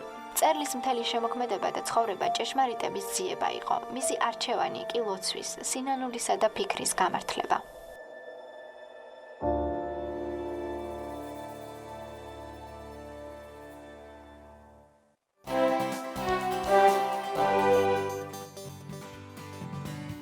დავბრუნდეთ პირდაპირ ეთერში ძალიან საინტერესო თემით, თუმცა ვიდრე სტუმრებს წარმოგიდგენდეთ, ჩვენს ტელემოყურებელს უნდა შევახსენოთ, რომ დღეს აღამოსვლის ნახევარზე ერთსულოვნების ეთერში გადის გადაცემა პასუხობს მოძღვარი. მისი წამყვანი მამა გურამ გალობლიშვილი ჩაგვერთვება ახლა მეზობლის სტუდიიდან და თავად გვეტყვის თუ ვინ იქნება მისი სტუმარი და რა თემაზე შეეჩერებს თქვენს ყურადღებას. დილამშვიდობისა მამაო. მოგესალმებით, დღეს ხუთშაბათ საღამოს 8-ის ნახევარზე საპატრიარქოს ტელევიზია ერთსულოვნების პირდაპირ ეთერში ტრადიციულად გავა გადაცემა პასუხობს მოძღვარი, რომლის სტუმარიც იქნება ზღვის უბანში მდებარე ყოვლადწმინდა ღვთისმშობლის მიძინების სახელობის ტაძრის წინამძღვარი მღვდელი დავით მექვაბიშვილი. ჩვენ ზურგის მაყურებლებს შეუძლიათ დაგვირეკონ ნომერზე 2101515 და ასევე საპატრიარქოს ტელევიზია ერთსულოვნების ოფიციალურ Facebook გვერდზე პირდაპირ ეთერის მსვლელობის დროს მოგწერონ მათთვის სასურველი და საინტერესო კითხვები. დიდი მადლობა მამა გურამ, ჩვენ წარმატებულ ეთერს უსურვებთ. ახლა კი რაც შეეხება ჩვენს სტუმრებს და თემას, თუ რა თემაზე უნდა ვისაუბროთ. ჩვენ აღვნიშნეთ უკვე გადაცემის დასაწყისში, კიდევ ერთხელ გავიმეორებ, რომ წელს უკვე მეოთხედ გაიმართება წინასაშობაო ღონისძიება ხელოვნების მეჯლისი. ამ თემაზე უფრო ვრცლად ჩვენი სტუმრები ისაუბრებენ, პროექტის ორგანიზატორი ირინე ცერცოძე და მერე ბერძენიშვილის სახელობის კულტურის ცენტრის მუზეის დირექტორი დავით გეგელაშვილი. დილამშვიდობისა. დიდი მადლობა ჩვენთან რომ გამონახეთ დრო და მობრძანეთ ჩვენთან სტუდიაში სასაუბროთ. ბატონო დავით, თქვენით დავიწყებ. პროექტის შესახებ რო გითხრათ 1-2 სიტყვით, რა პროექტია ეს და რა არის მისი მიზანი, თავარი მისი მიზანი? ეს გახლავთ საშუალო მეჯლისი, უკვე თქვენ ახსენეთ, უკვე ტრადიციულია და მეოთხედ იმართება უკვე და ატარებს ბატონი მერაბ ბერძენიშვილის სახელს. ჩვენ საერთოდ რასაც ვაკეთებთ მუზეუმში, ვცდილობთ რომ ყველაფერმა ატაროს ბატონი მერაბის სახელი. ამიტომ ესეც ეძღვნება მას და მის ხსოვნას. ეს სხვათა შორის ორგანიზატორი ამისი გახლავთ ქალბატონი ირინა. მან მოიფიქრა თავიდან ეს იდეა. მაშინ ცოცხალი იყო ბატონი მერაბი შევათანხმეთ, მოიწონა. ეს არის კიდევ ერთი ხელშეწყობა ჩვენი ხელმარჯვე ოსტატების, ასე ვთქვათ, ხელოვანების, რომ თავისი ნამუშევრები წარმოადგენონ და ფართო საზოგადოების წინაშე და მოხდეს ერთგვარი მათი გაცნობა, მათი კიდევ ერთხელ წარდგენა საზოგადოების წინაშე და ეს მათთვისაც ძალიან სასიხარულოა და ამიტომ ვცდილობთ ხოლმე რომ დავამტყიოთ შობის წინა დღეებს, რომ ერთგვარი რაღაც სასიამოვნო და განწყობა, საშუალო განწყობა შევქმნათ. თუ მოგწანდებით ნახავთ, ეს იქნება ძალიან ლამაზი და ძალიან დიდი სიხარულის მუხტის მატარებელი. ეს იქნება ორდღიანი ღონისძიება? ეს იქნება ორდღიანი, კი 13-ში იქნება გახსნა და 14-ში გაგრძელდება. და ამას კიდევ აქვს რაღაც გაგრძელებები ამ მეჯლისს და ამაზე უკეთესია ქალბატონი ირინას კითხოთ. ქალბატონი ირინა, ვიდრე გაგრძელებაზე ვისაუბრებდეთ, თავიდან დავიწყოთ, როგორი იყო წინაწლები და როგორი იქნება წლევანდელი.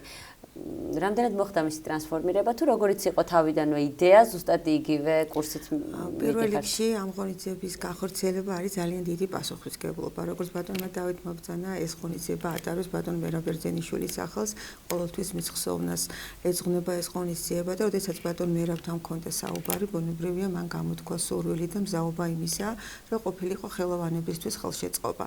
აქედან გამომდინარე, ალბათ მოგეხსენებათ ეს რამხელა პასუხისმგებლობაა, რომ ზუსტად იმ ხარისხით და იმ შესაბამისობაში წავმართოთ, რასაც ბატონ მერაბ ბერძენიშვილის სახელი ქვია. ძალიან გვიხარია ის, რომ ყოველწლიურად იზრდება ეს ხელოვნების მეჯლისი და სურვილი ჩდება ძალიან ბევრი ხელოვანის, რომ მიიღოს ამ ჩვენს მეჯლისზე მონაწილეობა. არის ეს როგორც ხელნაკეთი ნივთები, ესე მხატვრები იღებენ მონაწილეობას, ეს არის გამოფენა, გაყიდვა და ეს არის ერთგვარი ხელშეწყობა ხელოვანებისთვის, რათა მათ შეძლონ საკუთარი შემოქმედების წარდგენა. რაც შეეხება გაგრძელებას, ჩვენთვის ძალიან მნიშვნელოვანია, რომ ჩვენ შევძლოთ ასევე ამ ხელოვანების შემოქმედების წარდგენა არა მხოლოდ საქართველოში, არამედ საქართველოს ფარგლებს გარეთ და მინდა გითხრათ, რომ ძალიან ბევრი პროექტი, მუზეუმის პროექტი უშუალოდ უკვე არის საქართველოს ფარგლებს გარეთ.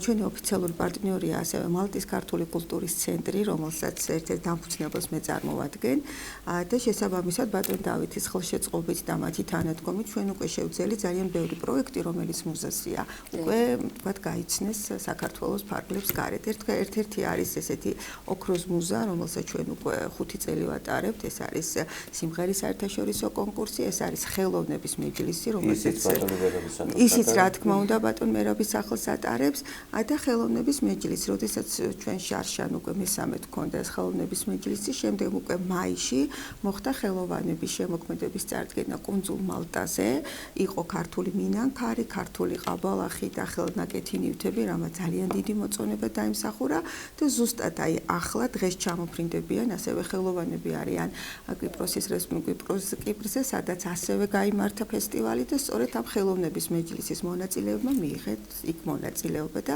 ვფიქრობთ ეს არის ძალიან მნიშვნელოვანი, რომ ჩვენ შევძლოთ, რომ ხელი შეუწყოთ ხელოვანებს, რომ ღირსეულად წარადგინონ თავიანთი შემოქმედება. ქალბატონი, როგორ ხდება ამ ადამიანების შერჩევა? საქართველოში ძალიან ბევრი ნიჭიერი ადამიანი არსებობს, განსაკუთრებით ამ მიმართულებით.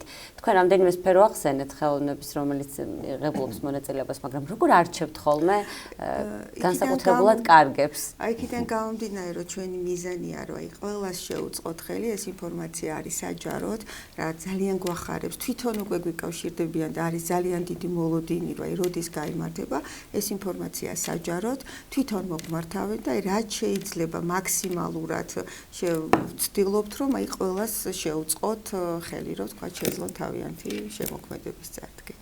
აი წელს მაგალითად დაახლოებით უკვე 50-მდე ხელოვანი იღებს მონაწილეობას, ეს არის ერთგვარი დღესასწაული და რა თქმა უნდა ჩვენ ძალიან გვახარებს 13-ში 6-ზე გელოდებით ყველას, ეს იქნება ნამდვილად ხელოვნების მეჯლისი მერაბ ბერძენიშვილის კულტურის საერთაშორისო ცენტრში. დიდი მადლობა, ჩვენი მეტი გვაქვს, რომ ტელემაყურებელი აუცილებლად მოვა და ზოგადად საზოგადოება, იმიტომ რომ საინტერესოდ ზოგადად წინა საახალწლოდ განწყობას ქმნის სწორედ ესეთი ღონისძიებები, ეს ამაღლებს განწყობას და არა მხოლოდ ის სუფრა, რომელიც მაინც-მაინც 31-ში უნდა გაიშალოს.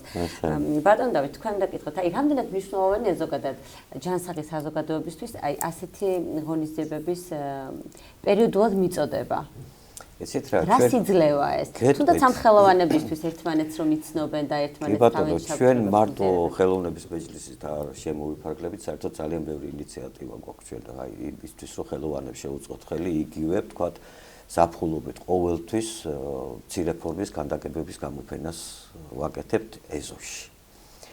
წელს სამწუხაროდ არ გამოგვივიდა ეზოში, იმიტომ რომ წვიმა დაგვეთქვა, მაგრამ საერთოდ ჩვენს ეზოში ახლა ვიც იცის მუზას ეზო, იცის რომ ეს არის ფანტასტიკური გარემო თავისი სიმწვანით. და წარმოიდგინეთ აი ამ სიმწვანეში პატარა ფორმის პროფესიონალი მოქანდაკეების ქანდაკებები დგას. წელს მაგალითად თუ არ ვწდები სადღაც 22-მა კაცმა მიიღო მონაწილეობა და სხვათა შორის ეს ესეთი მოქანდაკეები არიან უკვე შემდგარი, ხვაწმოსილი, ისეთი რომელსაც საზოგადოება ძალიან კარგად იცნობს და სიამოვნებით მოდიან ჩვენთან მოაქვს თავის ქანდაკებები და ის მართლაც ძალიან ლამაზია და იცით რა ეს კიდევ ერთი ნაბიჯია იქით რომ არ დაგვეჩაგრონ ხელოვანები იცით რომ მათ კონდეთ არა მარტო იმიტომ რომ ფულის გადაიხადონ სადღაც და გამოფინონ თავის ნახატა არა აი მობრძანდნენ და კი ბატონო აი ჩვენ უფასოდ უთმობთ სივრცეს რომ თავის ნახატებით ან ქანდაკებები წარმოადგენონ ან ხელნაკეთი ნიმუშები წარმოადგენონ და ფართო საზოგადოებამ ეს არა მარტო ნახოს არამედ უმოეწონება იყიდოს კიდეც. ეს ძალიან მნიშვნელოვანია რომ მათ ამაში არანაირი თანხის გადახდა არ უწევთ რომ საკუთარი ნამუშევრები გამოფინონ. ძირითადად გამოფენებს ვერ აწყობენ ხოლმე იმიტომ რომ მათ სივრცეები არ აქვთ. თვითონ ბატონ მერაბერძენიშვილის კულტურის საერთაშორისო ცენტრი თვითონ მოიცავს ფორმატს, იქ არის ძალიან კარგი თქვა საგამოფენო სივრცე და აი ყველანაირად ვცდილობთ რომ აი რაღაცნაირად შევძლოთ რომ აი ყველა მოიყაროს ერთ სივრცეში თავი მოხდეს ჯანსაღი კომუნიკაცია და რაც ყველაზე მთავარია ის საოცარი ნაკეთობები, ნამუშევრები რაც აქვთ მოხდეს ხელშეწყობა.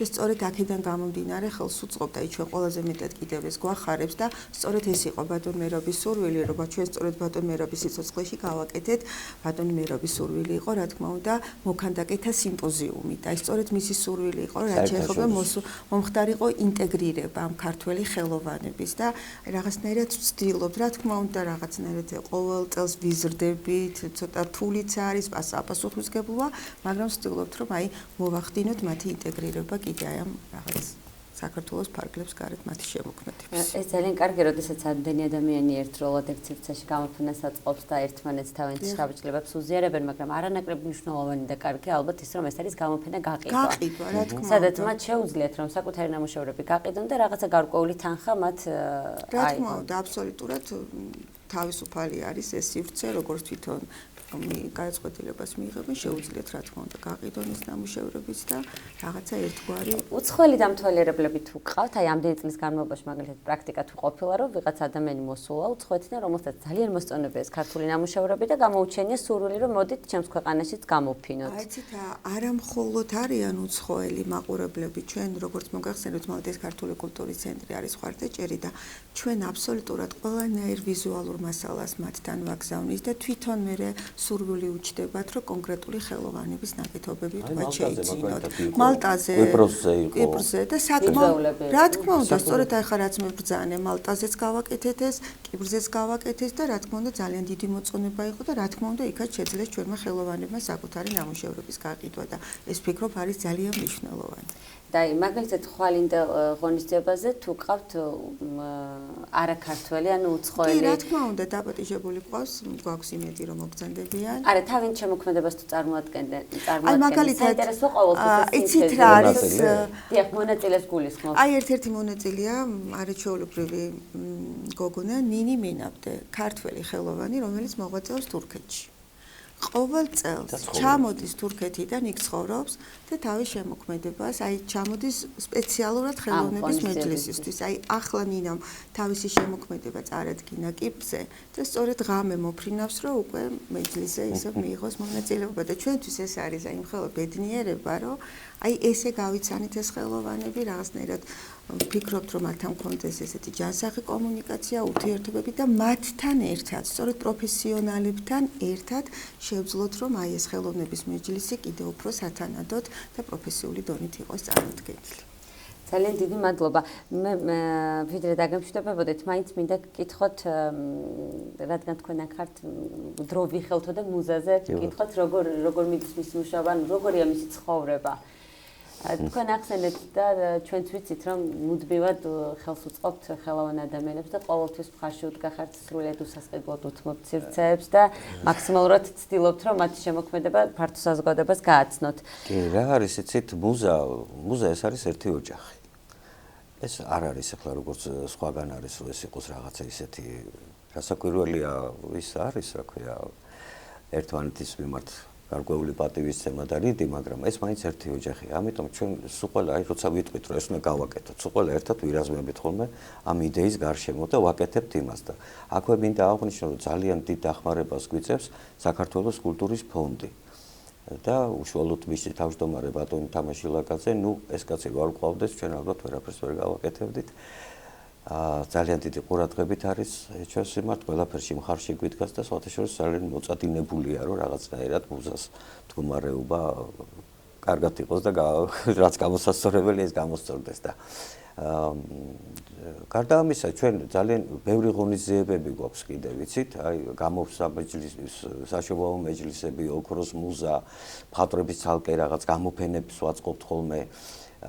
ყველანაირად პიანისტების კონკურსი ჩავატარეთ, კლასიკური მუსიკის კონკურსი ჩავატარეთ და არც ერთ სფეროს უყურადღებოდ არ ტოვებთ. შეძლებს და გვარად ვცდილობთ, იცით, რომ იმიტომ რომ ჩვენ თუ არა აბავი ეს მე აბას ახლა პრეტენზიით არ ვამბობ, უბრალოდ სახელი ქვია ისეთი, რომ ამაზე ნაკლები არ გეკადრებათ. ძალიან დიდი მადლობა, ხელოვნება ყოველთვის ყველა დროში ძალიან მნიშვნელოვანია, ალბათ როგორი სოციალური ფონიც არ უნდა იყოს ქვეყანაში, ხელოვნება ყოველთვის, როდესაც სათანადო ადგილას დგას, ის ქვეყანა მაინც თავის ღირსეულ ადგილს ინარჩუნებს ხოლმე. დიდი მადლობა ჩვენს ტელემაყურებელს შევახსენებთ, რომ ჩვენი სტუმრები გახდნენ პროექტის ორგანიზატორი ქალბატონი ირინე ცერცვაძე და მერაბ ბერძენიშვილის სახელობის კულტურის ცენტრის მუზეის დირექტორი დავით გეგელაშვილი. ჩვენ ვსაუბრობთ ხელოვნების მეჯლისის შესახებ, რომელიც ხვალ და ზეგ გაიმართება. ახლა მცირე ვიდეო რგოლის დროა ჩვენს ეთერში და მომდევნო სტუმრებით დაგიბრუნდებით, დაგველოდეთ.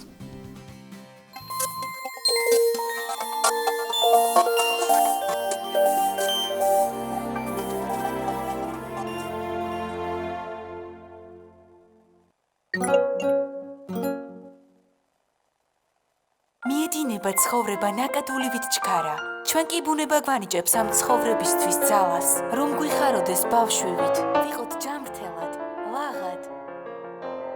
გვქონდეს ოჯახში სითბო და სიყვარული მარად. მაიონეზის ლობოდა, ცოცხალი საკვები.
დავბრუნდით პირდაპირ ეთერში ძალიან საინტერესო თემით. გამოიცა წიგნი ქართველთა თავსაბურავი, რომელიც 500-ზე მეტ მაღალი ხარისხის ილუსტრაციას მოიცავს და შუა საუკუნეებიდან მე-19 საუკუნემდე ქართველთა ჩაცმულობის ისტორიაზე გვყვება.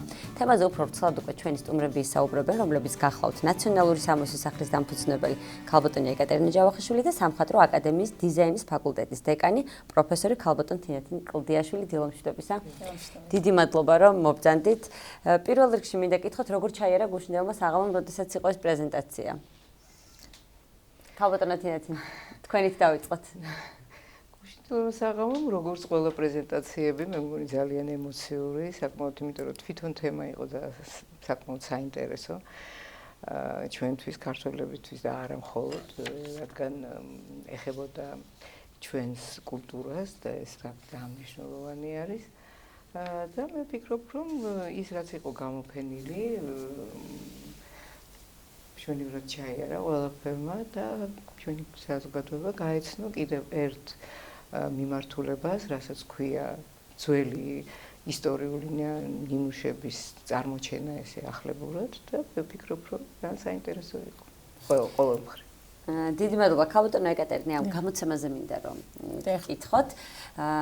ეს მომზადდა პროექტის ფარგლებში ქსოვილები საქართველოდან. დიახ. აი უფრო დაწვრობით რო გითხრათ, რასთან გვაქვს საქმე? ზოგადად ეს არის ნამუშევრები, ეს წიგნი, ახალი წიგნი, პირველი წიგნი 2017 წელს გამოიცა, მეორე წიგნი ამ ტომში მოთავსებულია 3 ატლასი, რითაც ძალიან ამაყი ვარ მე, როგორც ნაციონალური სამოსახლის წარმომადგენელი, 3 ატლასში არის ჩემი ჩართულობა, ამისთვის ძალიან დიდი მადლობა ხელოვნების სასახლეს. აქ არის წარმოდგენილი ძველი თავსაბურავები, რომლებსაც აღდგენა გაუკეთეთ, თავიდან შეიკერა, ასე ვთქვათ, თავიდან დაიბადა, ასე ვთქვათ, ის თავსაბურავები, რომლებიცაც ატარებდნენ ჩვენი დიდგვაროვანი მეფეები და ქალბატონები და ბატონები და ეს იყო არა მარტო დღისით მოსახმარი თავსაბურავები, ისევ ღამის თავსაბურავები და ძალიან საინტერესო. რას ნიშნავს დღისით და ღამით მოსახმარი თავსაბურავები? ღამით მოსახმარი, ანუ ძილის დროს მოსახმარი თავსაბურავები. ეს არ არის მარტო ერთგვაროვნად, როგორც საპრეზენტაციო. ზოგადად ყოფა ცხოვრებაში გამოსაყენებელი ყველა ტიპის თავსაბურავი იყო. ანუ საინტერესო როგორ აღმოაჩინეთ. მაგალითად მეფეთა გვირგვინების აღმოჩენა შედარებით მარტივია, იმიტომ რომ ძირითადად ფრესკებზე ვხვდებით ხოლმე ჩვენ ამ გვირგვინებს, მაგრამ აი ღამით შესამოსელი თავსაბურავი როგორ აღმოაჩინეთ? ბატონი გიორგი გალანდია ის რას არ აღმოაჩენს დედამიწაზე, რაც შეეხება ქართულ კულტურას და რაც არის ჩვენი მემკვიდრეობა, ეს ბატონი გიორგის დამსახურებაა, საერთოდ თუ რამე არსებობს ამ წიგნში.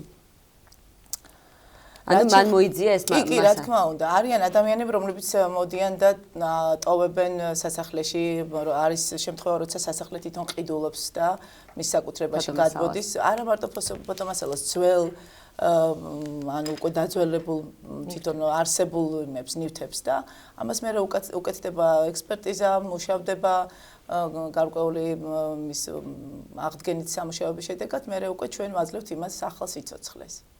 თქვენთან ხდება მე ამის აღდგენა.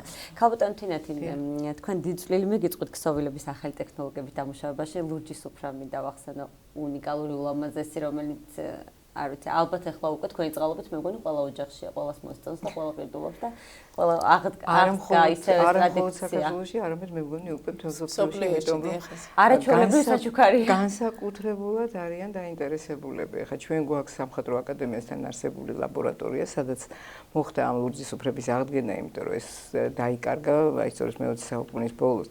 50-იან წლებში მე-20 საუკუნეში კეთდებოდა ეს, ოღონდ მაშინ კეთდებოდა აბსოლუტურად სხვა ტექნოლოგიით, ხდებოდა ამოდაღვა, მაგაზე ვრცლად ახლა არ ვილაპარაკებ. ანუ ახლა თვითონ როდესაც აღდგენის პროცესი მოხდა, ჩვენ აღვადგინეთ იმ ტექნოლოგიით, რომელიც კეთდებოდა სწორედ მე-18-19 საუკუნეში საქართველოში. და შემდეგ, რა თქმა უნდა, დავამუშავეთ ახალი ტექნოლოგიები და დღესდღეობით ძალიან პოპულარული არის ეს და ამ ბევრი ხალხი მოდის, უცხოელები მოდიან და არჩეულებრივი გუნდი მყავს მე საერთოდ იქ არის შესანიშნავი ტექნოლოგია, რომელიც კვლევარიც არის ყველაფერთან ერთად და ჩვენ ერთად ვაკეთებთ ხოლმე გარკვეულ ექსპერიმენტებს და ეს მე მგონი ძალიან საჭირო არის თუნდაც დღევანდელობისთვის. მე ვასწავლით ახალგაზრდებს. ჩვენი მაგისტრანტები სწავლობენ, ანუ აი თვითონ აი ამ ძველ ორნამენტებზე, ძველ ხასიათს თი რო დაიჭირონ და სწორედ ის მიმართულება მისცენ, რომელიც სწორედ ეროვნული ხასიათის არის და ეს არის ძირითადი მომენტი და აქ რაც შეეხება თვითონ ამ პროექტთან დაკავშირებით აუცილებლად უნდა ვთქვათ, რომ ფაქტიურად ის რაც მე და ჩემმა გუნდმა გავაკეთეთ ჩვენ ლაბორატორიაში არის ყველაფერი ამოღებული ამ პირველი წიგნიდან, რომელიც 17 წელს არის გამოცემული და არის სწორედ ფრესკებიდან განმოტანილი, მაგალითად გელათიდან არის საფარიდან არის, საფარის ფრესკებიდან არის, გელათის ფრესკიდან არის და აი სამოსი არის იქიდან გაკეთებული და ქსოვილებიც არის იქიდან. ოღონდ მე ჩვენ გავუკეთეთ, რა თქმა უნდა, ეს რეპლიკები არის და რაღაც როგორც ექსპერიმენტიც იყო, ანუ როგორ გამოვიდოდა, თქვათ, ფრესკიდან გადმოტანილი ქსოვილი, ახლებურად როგორ შეიძლებოდა რომ ეს წარმოჩენილიყო.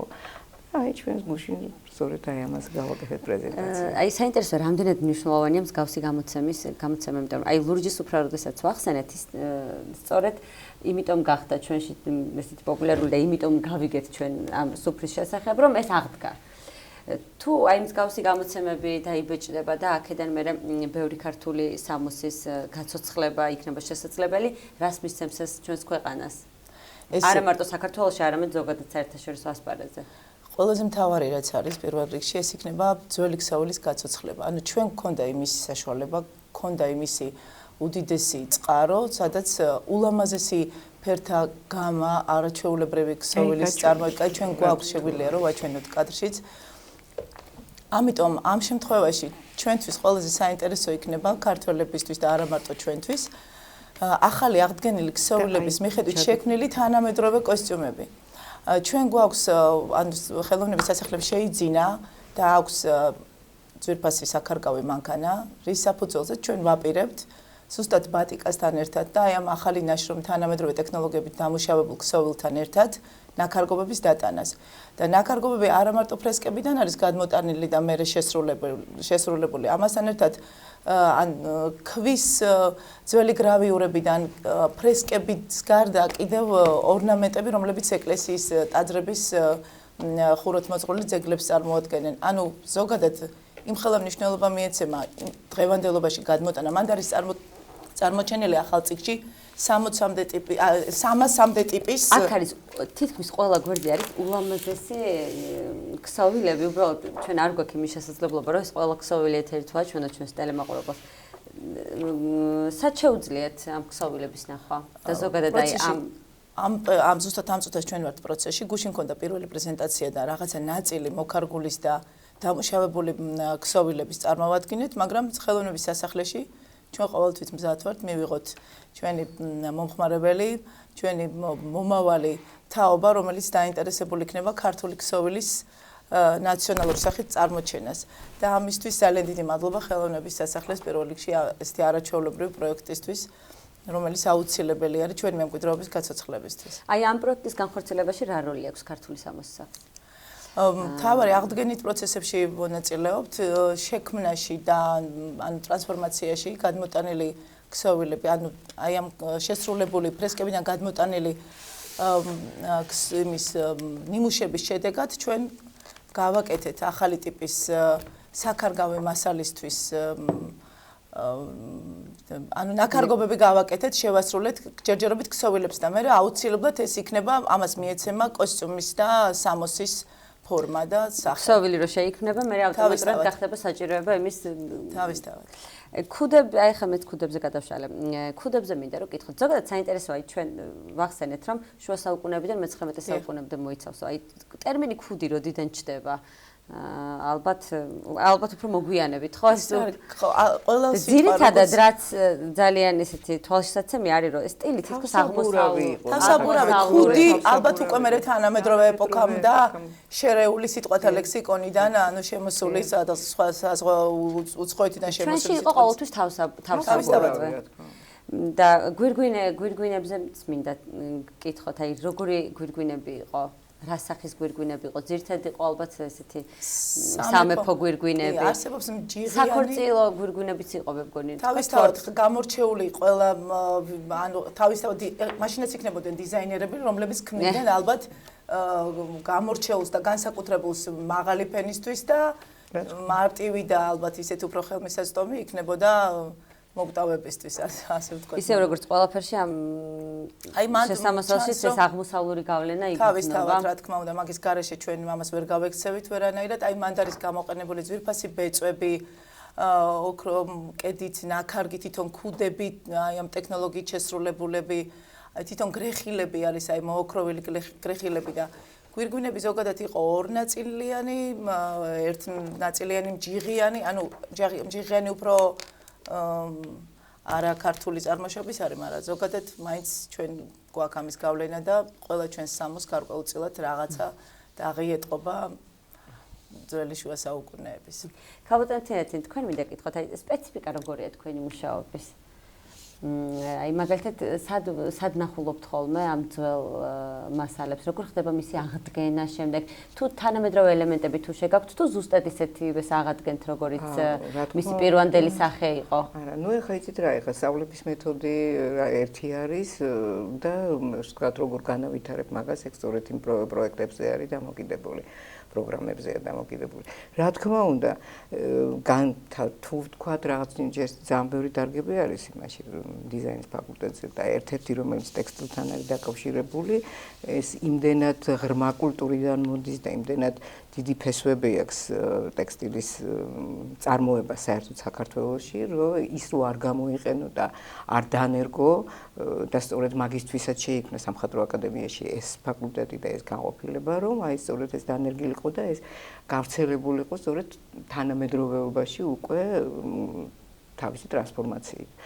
ნუ დღესაც ზუსტად მაგას ვაკეთებთ და სხვათა შორის აი ეს პროექტი, რომელიც დიდი მადლობა ხელოვნების სასახლეს და მუზეუმს და რა თქმა უნდა გიორგის, იმიტომ რომ ეს იდეა არის უშრეთ, აბსოლუტურად უშრეთი. ანუ იმდენი რამის შექმნა შეიძლება და აი სწორედ აი ამ პროექტმა გვაჩვენა ის რამდენად საინტერესო არის. ანუ ჩვენ დავდივართ იმ წარსულში, საიდანაც შეიძლება ყველაფერი აი იმის ამოღება, რაც ჩვენს ეროვნულობას და ჩვენს კულტურას წარმოაჩენს დღევანდელობაში და გადავცემთ უკვე მომავალ თაობას. აი ეს არის ყველაზე მთავარი. ჩვენ ახალი იმდენად არ გვჭირდება ჯერ ეს ძველი რომ აღვადგინოთ, ეს უკვე ძალიან მნიშვნელოვანი ნაბიჯი იქნება ხელოვნებაში. არის, მაგრამ იმისათვის რომ თანამედროვე დღევანდელობასაც პასუხი გავცეთ, ეს ძველი უნდა გამოვიყენოთ სწორედ აი ამ დღევანდელში, სწორი მიმართულება უნდა მივცეთ. ამისთვის არის ალბათ სამხატვრო აკადემია და სწავლება და ზოგადად პროფესიონალები, რომლებიც დააყენებენ სწორ გზაზე ჩვენ ახალგაზრდებს. და ძალიან მნიშვნელოვანია ასევე რომ ეს წიგნი არის ორენოვანი და ჩვენ შეგვიძლია ჩვენი კულტურა საზღვრებს მიღმა გავიტანოთ. აპირებთ ამ წიგნის. რა თქმა უნდა, ეს ყველაზე საინტერესო ამ ეტაპზე ის არის, რომ ჩვენ აღმოვაჩინეთ ძველი ქართული ბალიშის პირები, ეგრეთ წოდებული, რომელიც შეტანილია წიგნში. ესენი არის საგვარეულო ბალიშის პირები. ჩვენ დავიწყეთ ამის წარმოება, ანუ ნაციონალურ სამოსახლმა დაიწყო ხელოვნების სასახლესთან ერთად ამის წარმოება და ამის შედეგად მე ვფიქრობ, რომ მოთხოვნაც გაიზრდება, ინტერესიც გაიზრდება, ზოგადად ისტორიის ცოდნა უფრო მეტი გახდება საჭირო და პოპულარიზაცია იმ ჩვენი წარსულის, რაც ყველაზე მთავარია, რომ ყველა ჩვენგანმა თითოეულმა ადამიანმა იცოდეს, საიდან მოდის თუნდაც ელემენტარული პატარა ნაქარგობა. სიტყვა ოქრომკედი, სულ კითხულობენ ოქრომკედს და არის ისეთი სიტყვები, რომლებიც ვერ ხვდებიან, არის ამ დროს უბრალოდ ადამიანები ჩვეულებრივ ცხოვრებაში გამოიყენებენ ამას მარტივად, მაგრამ საინტერესოა ძალიან, მე ყველას სიამოვნებით ჩვენ მივიღებთ. მობრძანდნენ ხელოვნების სასახლეში, ჩვენ გავუწევთ ძალიან კარგ პრეზენტაციას ყველა დაინტერესებულ ადამიანს, მით უმეტეს ახალგაზრდა თაობას, რაც აუცილებლად ჭირდება მათ მომავალი განვითარებისთვის.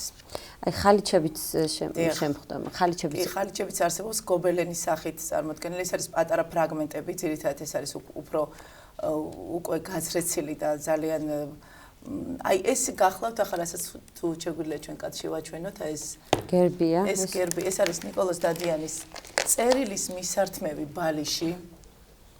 წერილის მისართმევი ბალიში. მისართმევი ბალიში, ის იყო ორნაწილიანი, ანუ იშლებოდა როგორც ზედა მხარე ეხსნება და მიართმევდნენ მას და აი ამ რბილი ფუმფულა ბალიშზე მას უნდა მოეწერა დასტური, იყო თუ არა თანახმა ამა და ამ წერილის თანახმად, ანუ თუ რაღაც ხელის მოსაწერი სადაც იყო საჭირო.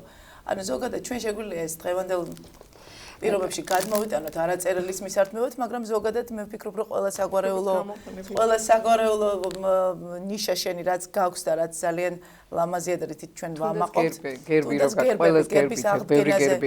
გერბის აღდგენაზე მუშაობთ, ძალიან დიდი მოთხოვნა არის ზოგადად საგვარეულო გერბების და უამრავი ადამიანი რეკავს ამასთან დაკავშირებით. ჩვენთან სასახლეში არის ამის საშუალება და გვაქვს არა მოქარგული სრული ფორმით. პირვანდელ ფორმას უბრუნებთ, როგორც არსებობდა ხავერდის ქსოვილზე აკინძული ნაქარგობით გერბი, აი ესეთი ფორმით შეგვიძლია ჩვენ მივაწოდოთ მომხმარებელს. ასე რომ მობრძანდით, გვიმსახურეთ და ჩვენ ყველანაირად ვეცდებით, რომ თქვენი საგვარეულო გემოვნება დავაკმაყოფილოთ და სურვილები, დიახ.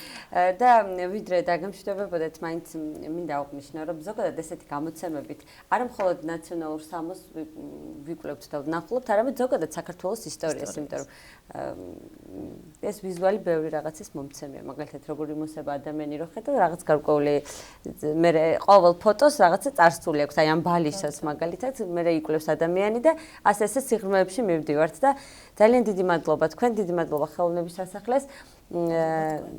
განსაკუთრებით დიდი მადლობა ლურჯის უფრისთვის, იმიტომ რომ ძალიან მომწონს. და დაგემშვიდობებით ჩვენს ტელემაყურებელს შევახსენებ, რომ ჩვენი სტუმრები გახდნენ ნაციონალური სამოსის დამფუძნებელი ეკატერინე ჯავახიშვილი და სამხატვრო აკადემიის დიზაინის ფაკულტეტის დეკანი პროფესორი თინა ცინკლდიაშვილი. ასეთი იყო 12 დეკემბრის დილის განთიადი. რუსთა გეჯაძე ვიყავით თქვენთან საათნახევრის განმავლობაში. დიდი მადლობა ყურადღებისთვის, ნახვამდის.